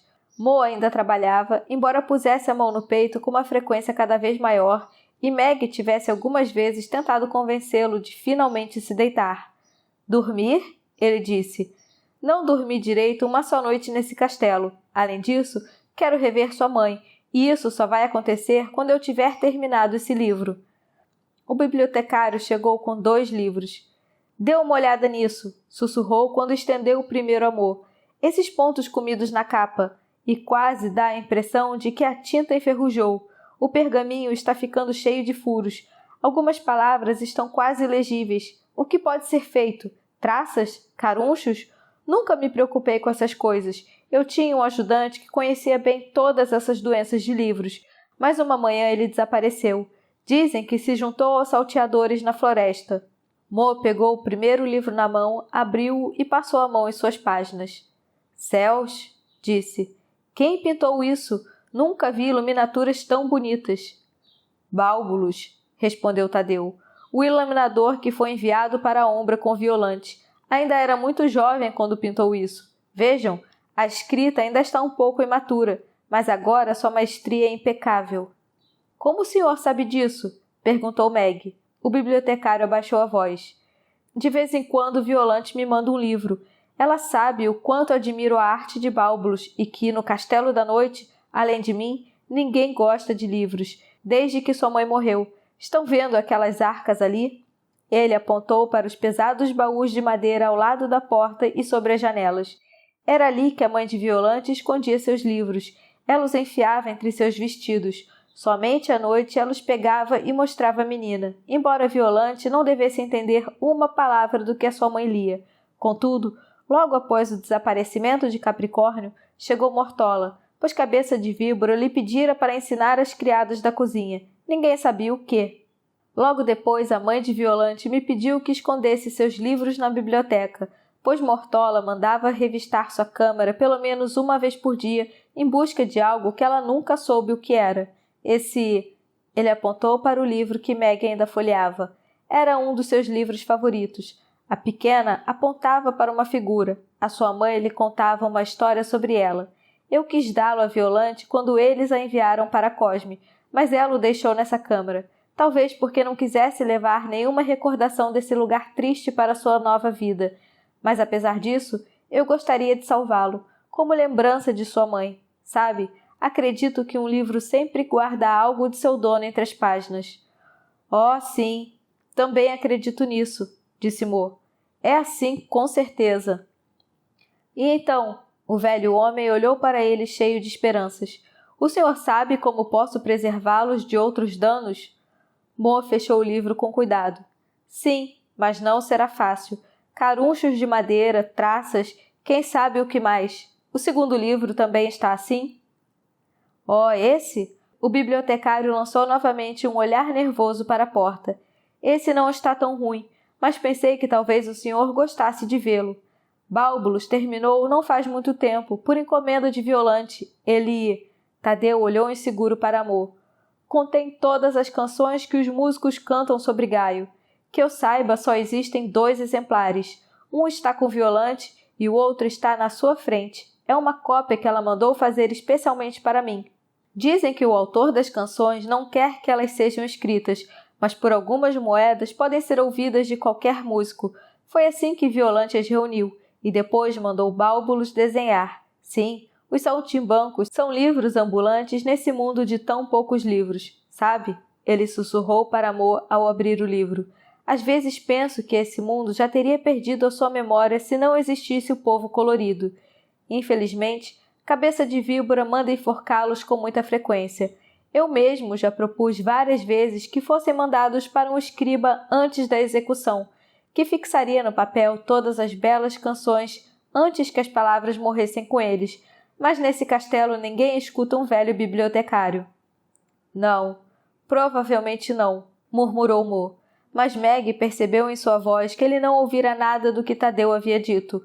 Mo estava profundamente mergulhado nas letras, as maravilhosas letras que fluíam diante dele no pergaminho, como um fino riacho de tinta. Desculpe minha curiosidade, Tadeu pigarreou encabulado. Ouvi dizer que o senhor nega ser Gaio, mas se me permite... Ele pegou o livro das mãos de Mo e abriu numa página ricamente iluminada por bálbulos. Entre 2 árvores, tão magnificamente pintadas, que Meg pensou ouvir as folhas farfalharem, havia um homem em pé, com uma máscara de pássaro no rosto. Bálbulos pintou Gaio, sussurrou Tadeu. Como as canções o descrevem, cabelos negros, a estatura alta. Não se parece com o senhor? Não sei, disse Mo. Ele usa uma máscara, não é? Sim, claro. Tadeu lançou um olhar ainda mais penetrante para Mo. Mas o senhor sabe que ainda dizem outra coisa de Gaio, que ele tem uma voz muito bonita, ao contrário do pássaro de cujo nome se apropriou. Dizem que é capaz de acalmar ursos e lobos com poucas palavras. Desculpe a impertinência, mas... Ele abaixou a voz em tom de cumplicidade. O senhor tem uma voz muito bonita.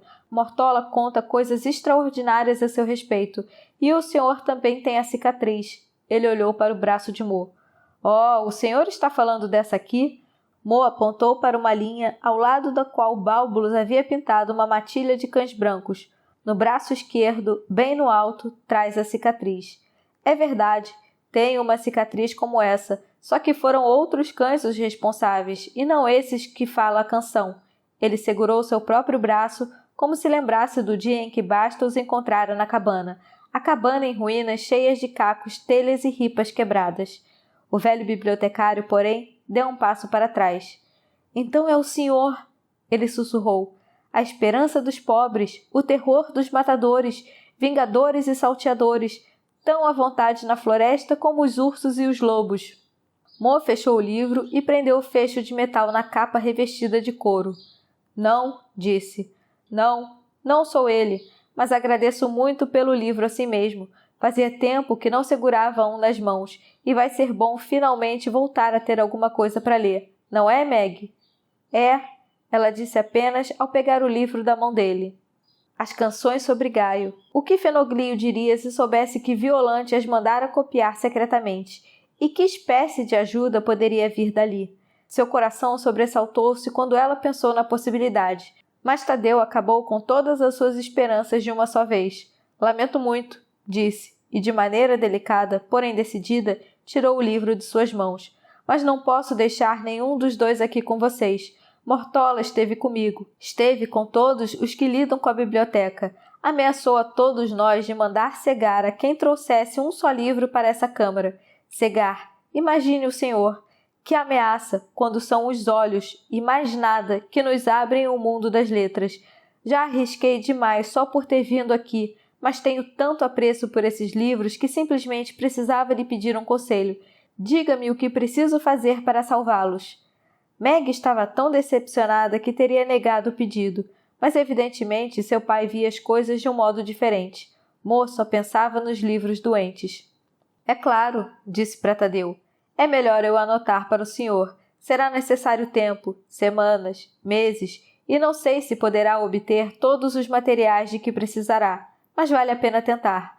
Não gosto muito de dar esse conselho, mas pelo menos esse livro aqui deverá ser desmontado, pois para salvá-lo as páginas precisam ser alvejadas no sol. Se não souber como deve fazê-lo, farei isso para o senhor com prazer. Mortola poderá até mesmo verificar como certamente desejará que não se trata de nada perigoso. Oh, agradeço! O velho homem fez uma mesura profunda ao prender firmemente os 2 livros sobre o seu fino braço. Agradeço muito. Espero realmente de coração que Cabeça de Víbora o deixe viver, e caso não o faça, que lhe proporcione uma morte rápida.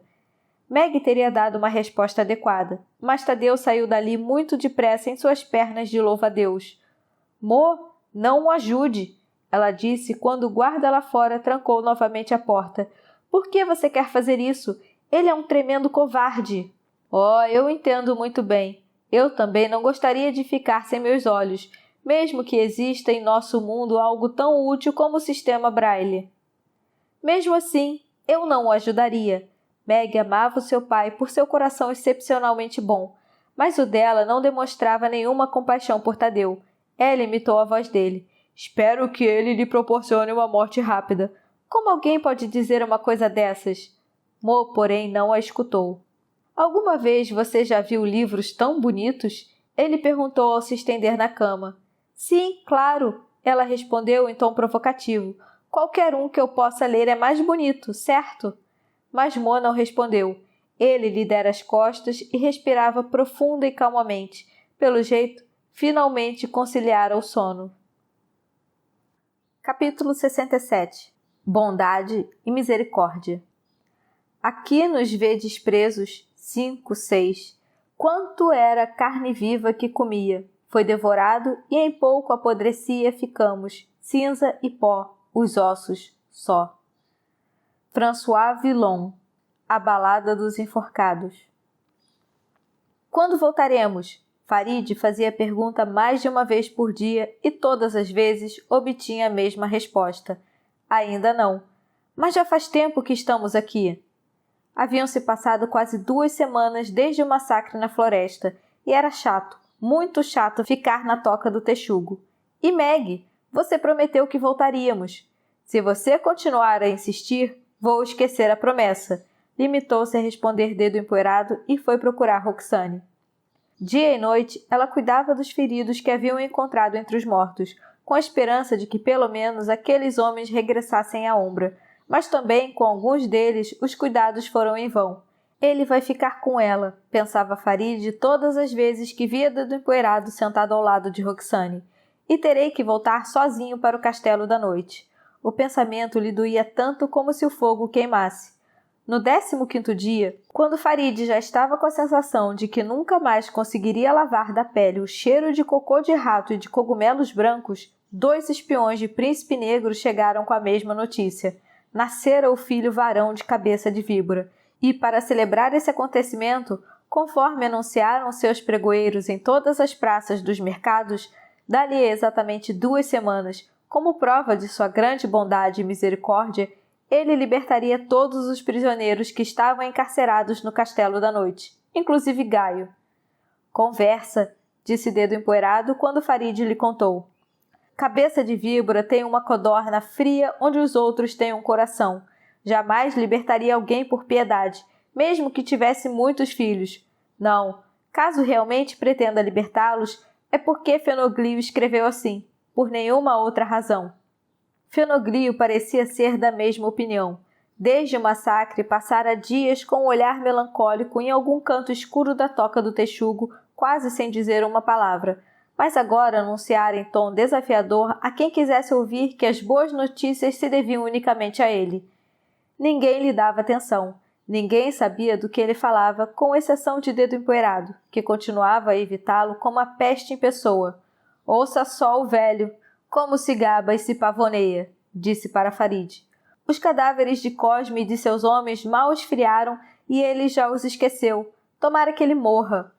Príncipe Negro, assim como Dedo Empoeirado, também não acreditava na clemência de Cabeça de Víbora, apesar das garantias de Fenoglio de que aconteceria exatamente o que os espiões haviam relatado. Os salteadores ficaram juntos até de madrugada para deliberar sobre o que fariam. Farid não teve permissão para participar, mas Dedo Empoeirado sim. O que vocês pretendem fazer? Diga de uma vez, Farid perguntou quando ele finalmente saiu da caverna onde os salteadores confabularam durante horas. Partirão daqui a 1 semana. Para onde? Para o Castelo da Noite? Sim, Dedo Empoeirado parecia tão contente quanto Farid. Pelo amor de Deus, você está irrequieto como fogo quando bate o vento, disse rispidamente. Vamos ver se você vai ficar tão alegre quando estivermos lá. Teremos que rastejar pela terra como vermes, e muito mais fundo do que aqui.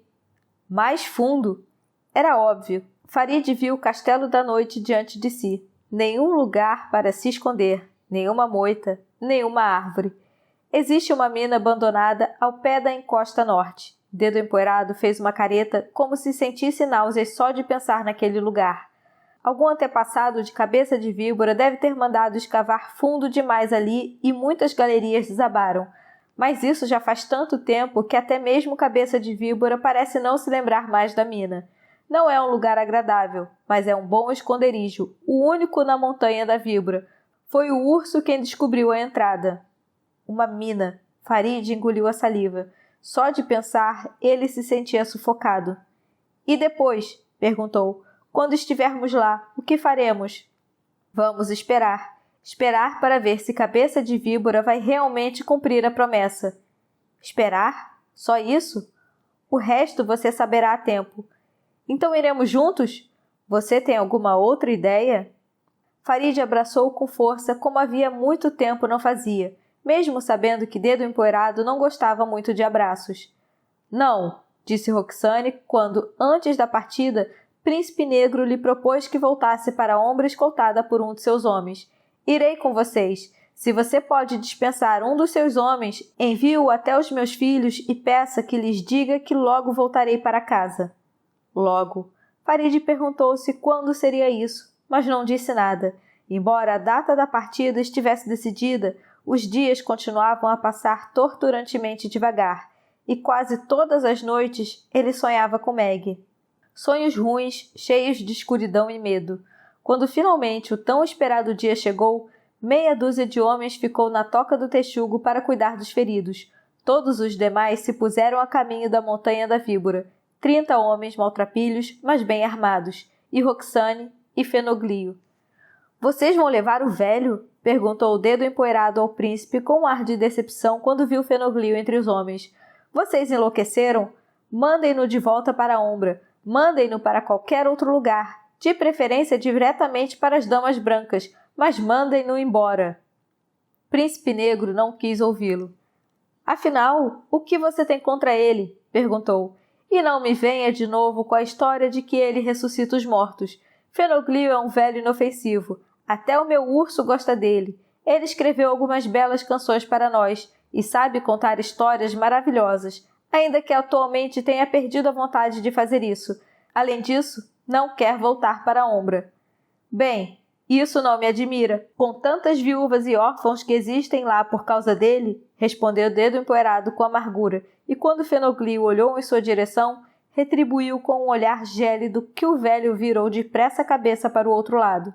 Foi uma marcha silenciosa. Sobre a cabeça, as árvores sussurravam como se quisessem adverti-los de que não deveriam dar nem mais um passo em direção ao sul. E algumas vezes, Dedo Empoeirado apreciou chamar o fogo para espantar seres que nenhum deles via, embora todos sentissem.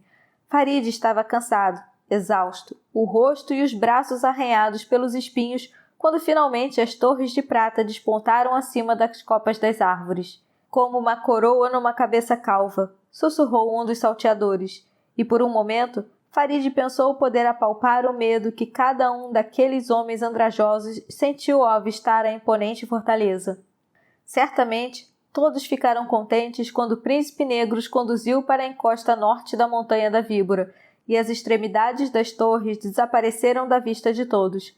Naquele lado, a terra formava dobras como um tecido amarrotado, e as poucas árvores curvavam-se como se ouvissem demais o som dos machados. Farid nunca vira árvores como aquelas. Suas folhas pareciam negras como a própria noite, e o seu tronco era espinhoso como o pelo de um ouriço. Frutinhas vermelhas cresciam nos galhos. As frutas de mortola. Dedo empoeirado sussurrou para Farid quando esse encheu as mãos delas. Ela deve tê-las espalhado pelo pé da montanha até a terra ficar toda forrada.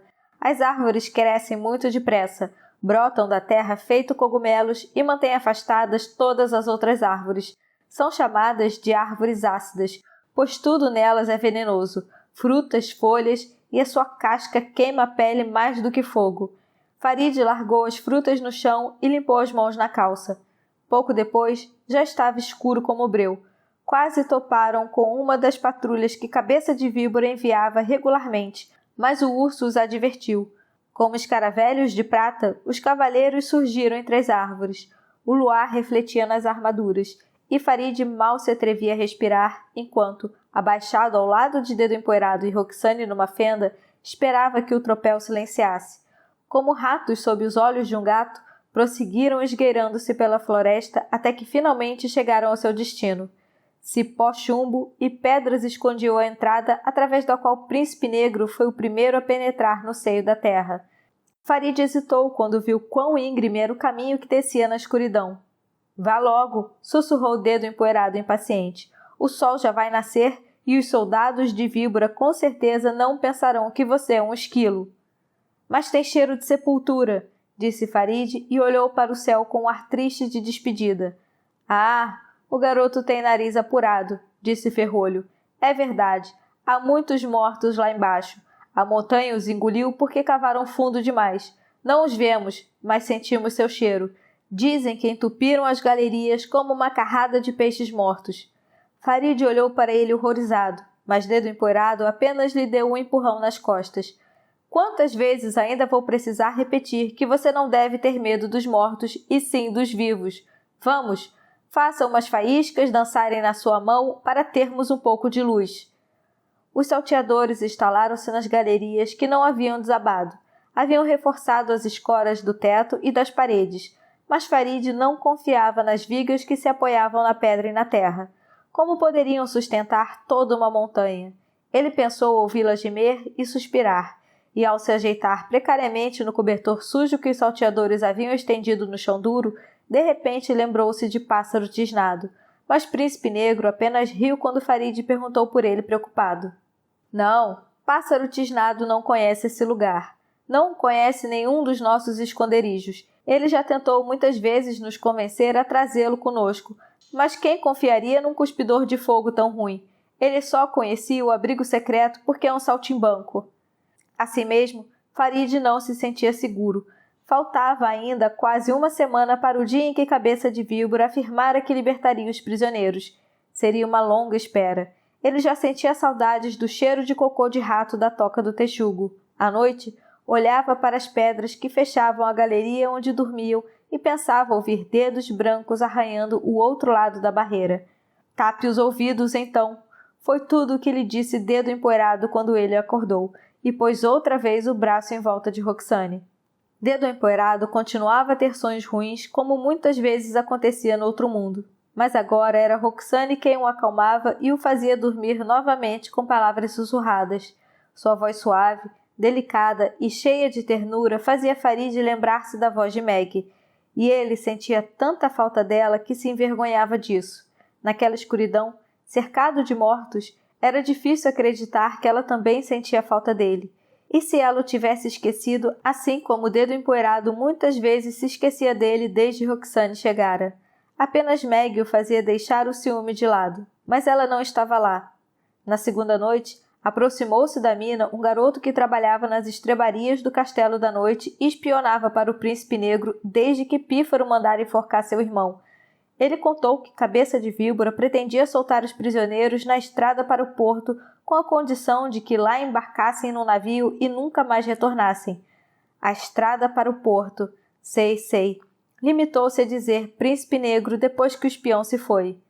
Ainda na mesma noite, ele saiu com o dedo empoeirado. Farid nem ao menos perguntou se poderia acompanhá-los. Simplesmente foi atrás deles. A estrada quase não passava de uma trilha entre as árvores. Vinha da montanha da víbora em linha reta, como se tivesse pressa de finalmente se esconder sobre um teto de folhas. Cabeça de Víbora já anistiou um grupo de prisioneiros uma vez e libertou-os aqui, disse Príncipe Negro quando estavam sobre as árvores na beira da estrada.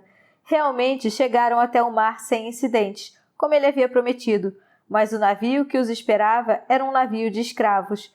Há quem afirme que Cabeça de Víbora recebeu um belo jogo de arreios de prata em troca de quase uma dúzia de pessoas. Escravos? Farid lembrou-se dos mercados onde homens e mulheres eram vendidos, examinados e apalpados como gado. Meninas com cabelos loiros eram muito cobiçadas. Não faça essa cara como se Meg já tivesse sido vendida, disse Dedo Empoeirado. Príncipe Negro vai pensar em alguma coisa, não é? Príncipe Negro tentou sorrir, mas não conseguiu disfarçar o olhar de preocupação que lançava para a estrada.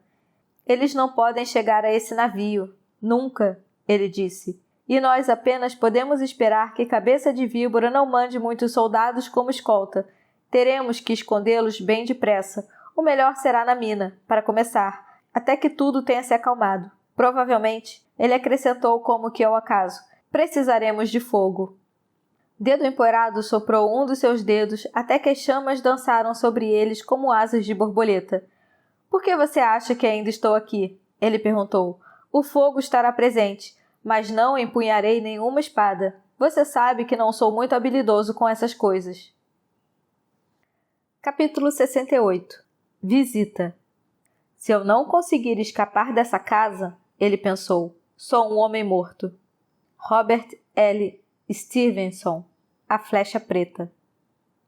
Quando despertou do sono, Meg não sabia onde estava. Elinor? Ela pensou. Fenoglio? Mas então viu Mo debruçado sobre a grande mesa, encadernando um livro. O livro. 500 páginas em branco. Um relâmpago iluminou o teto negro de fuligem, e o trovão que se seguiu soou ameaçadoramente alto, mas não havia sido a tempestade que acordara Meg. Ela ouvira vozes, as sentinelas. Havia alguém na porta. Mo também ouvira. Meg, ele não pode trabalhar tanto. Isso faz a febre voltar. Havia dito Mocho na manhã daquele mesmo dia, antes que o levassem de volta para as masmorras nos porões do castelo. Mas o que ela podia fazer? Moa mandava para a cama quando ela bocejava com muita frequência. Foi a 23ª vez, Meg. Vamos para a cama, ou você ainda vai cair morta de tanto sono antes que esse maldito livro esteja pronto. Mas ele próprio ainda demorava para ir dormir. Cortava, dobrava e alinhavava até clarear o dia, como naquela noite. Quando um dos guardas abriu a porta, por um terrível momento Meg pensou que Mortola tivesse chegado, para matar Mo antes que Cabeça de Víbora o libertasse. Mas não era Gralha. Cabeça de Víbora estava na porta, ofegante, atrás dele 2 criados, pálidos de sono, segurando castiçais de prata, dos quais a cera escorria e pingava no assoalho. Com passos pesados, seu amo aproximou-se da mesa que Mo trabalhava e olhou para o livro quase pronto. — O que o senhor quer aqui? Mo ainda estava com o estilete na mão. Cabeça de Víbora olhou para ele. Seus olhos estavam ainda mais vermelhos do que na noite em que Meg havia feito o pacto com ele. — Quanto tempo falta? Ele perguntou de repente. — Meu filho chora. Chora a noite inteira. Sente a presença das damas brancas. Exatamente como eu. Agora querem levá-lo também. A ele e logo depois a mim. Nas noites de tempestade, elas ficam especialmente famintas. Mo pôs de lado o estilete. Amanhã estará pronto, conforme o combinado. Eu teria terminado antes, mas o couro para a cobertura tinha rasgos e furos de espinhos, o que me atrasou, e o papel também não era dos melhores. Já sei. O bibliotecário transmitiu as suas queixas. A voz de Cabeça de Víbora soou como se ele tivesse rouco de tanto gritar. Se dependesse de Tadeu, você passaria o resto da sua vida nessa câmara reencadernando os meus livros, mas manterei a minha palavra. Eu o deixarei ir. Você, sua filha, sua mulher e toda a corja de saltimbancos. Vocês podem ir. Quero apenas o livro. Mortola me falou das 3 palavras que a sua filha insidiosamente omitiu, mas não me importa. Cuidarei para que ninguém as escreva. Quero finalmente poder rir da fria senhora e de suas pálidas ajudantes. Mais uma noite e baterei a minha cabeça contra a parede. Matarei minha mulher e matarei meu filho. Matarei todos vocês. Entendeu? Gaio, ou seja lá qual for o seu nome. Você precisa terminar antes que caia a noite novamente. Mo passou a mão sobre a capa de madeira que havia coberto com couro somente no dia anterior. Terminarei assim que o sol nascer novamente, mas o senhor jurará pela vida do seu filho que nos deixará partir imediatamente? Cabeça de Víbora olhou ao seu redor como se as damas brancas já estivessem atrás dele. Sim, sim, juro por quem e por aquilo que quiser. Ao nascer do sol. Isso me parece bom. Ele deu um passo em direção a Mo e olhou para o seu peito. Mostre-me, sussurrou. Mostre-me onde Mortolo feriu. Com essa arma mágica que meu mestre, armeiro, desmontou tão completamente que ninguém consegue remontá-la. Mandarei enforcar o imbecil por causa disso. Mo hesitou, mas finalmente abriu a camisa. Tão perto do coração. Cabeça de Víbora pressionou sua mão contra o peito de Mo, como se assim quisesse se assegurar de que seu coração ainda batia dentro dele. Sim, disse. Sim, realmente você deve conhecer uma receita contra a morte. Do contrário, não estaria vivo. De repente ele se virou e fez um sinal para os 2 criados. Bem, logo após o nascer do sol, mandarei buscá-lo, a você e ao livro, disse por cima dos ombros. Leve-me algo para comer no salão. Meg o ouviu latir do outro lado da porta, enquanto os guardas fechavam o trinco novamente. Acordem os cozinheiros, as criadas e Pífaro. Acordem todos. Quero comer e ouvir algumas canções melancólicas.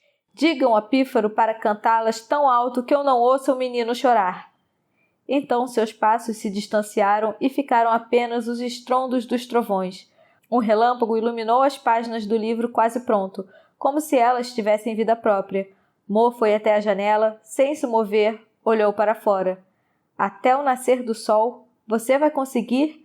Perguntou Meg preocupada. É claro, disse sem se virar. Sobre o mar, os relâmpagos tremulavam como uma luz distante que alguém ligava e desligava. Só que não existia esse tipo de luz naquele mundo. Meg se pôs ao lado de Mo e envolveu-o com seu braço. Ele sabia que ela tinha medo da tempestade. Quando era ainda bem pequena e ia para sua cama no meio da noite, ele lhe contava sempre a mesma história, que o céu sentia saudades da terra e que nas noites de tempestade estendia seus dedos de fogo para tocá-la. Naquela noite, porém, Mo não contou a história. Você viu o medo no rosto dele? Meg sussurrou-lhe, exatamente como Fenoglio escreveu. Pois é. Até mesmo Cabeça de Víbora precisa representar o papel que Fenoglio escreveu para ele, respondeu Mo. E nós também, Meg. Você gosta dessa ideia? Inscreva-se no canal Som dos Livros para não perder a continuação dessa leitura. Fim da 8ª parte do livro Sangue de Tinta, da Cornélia Funk.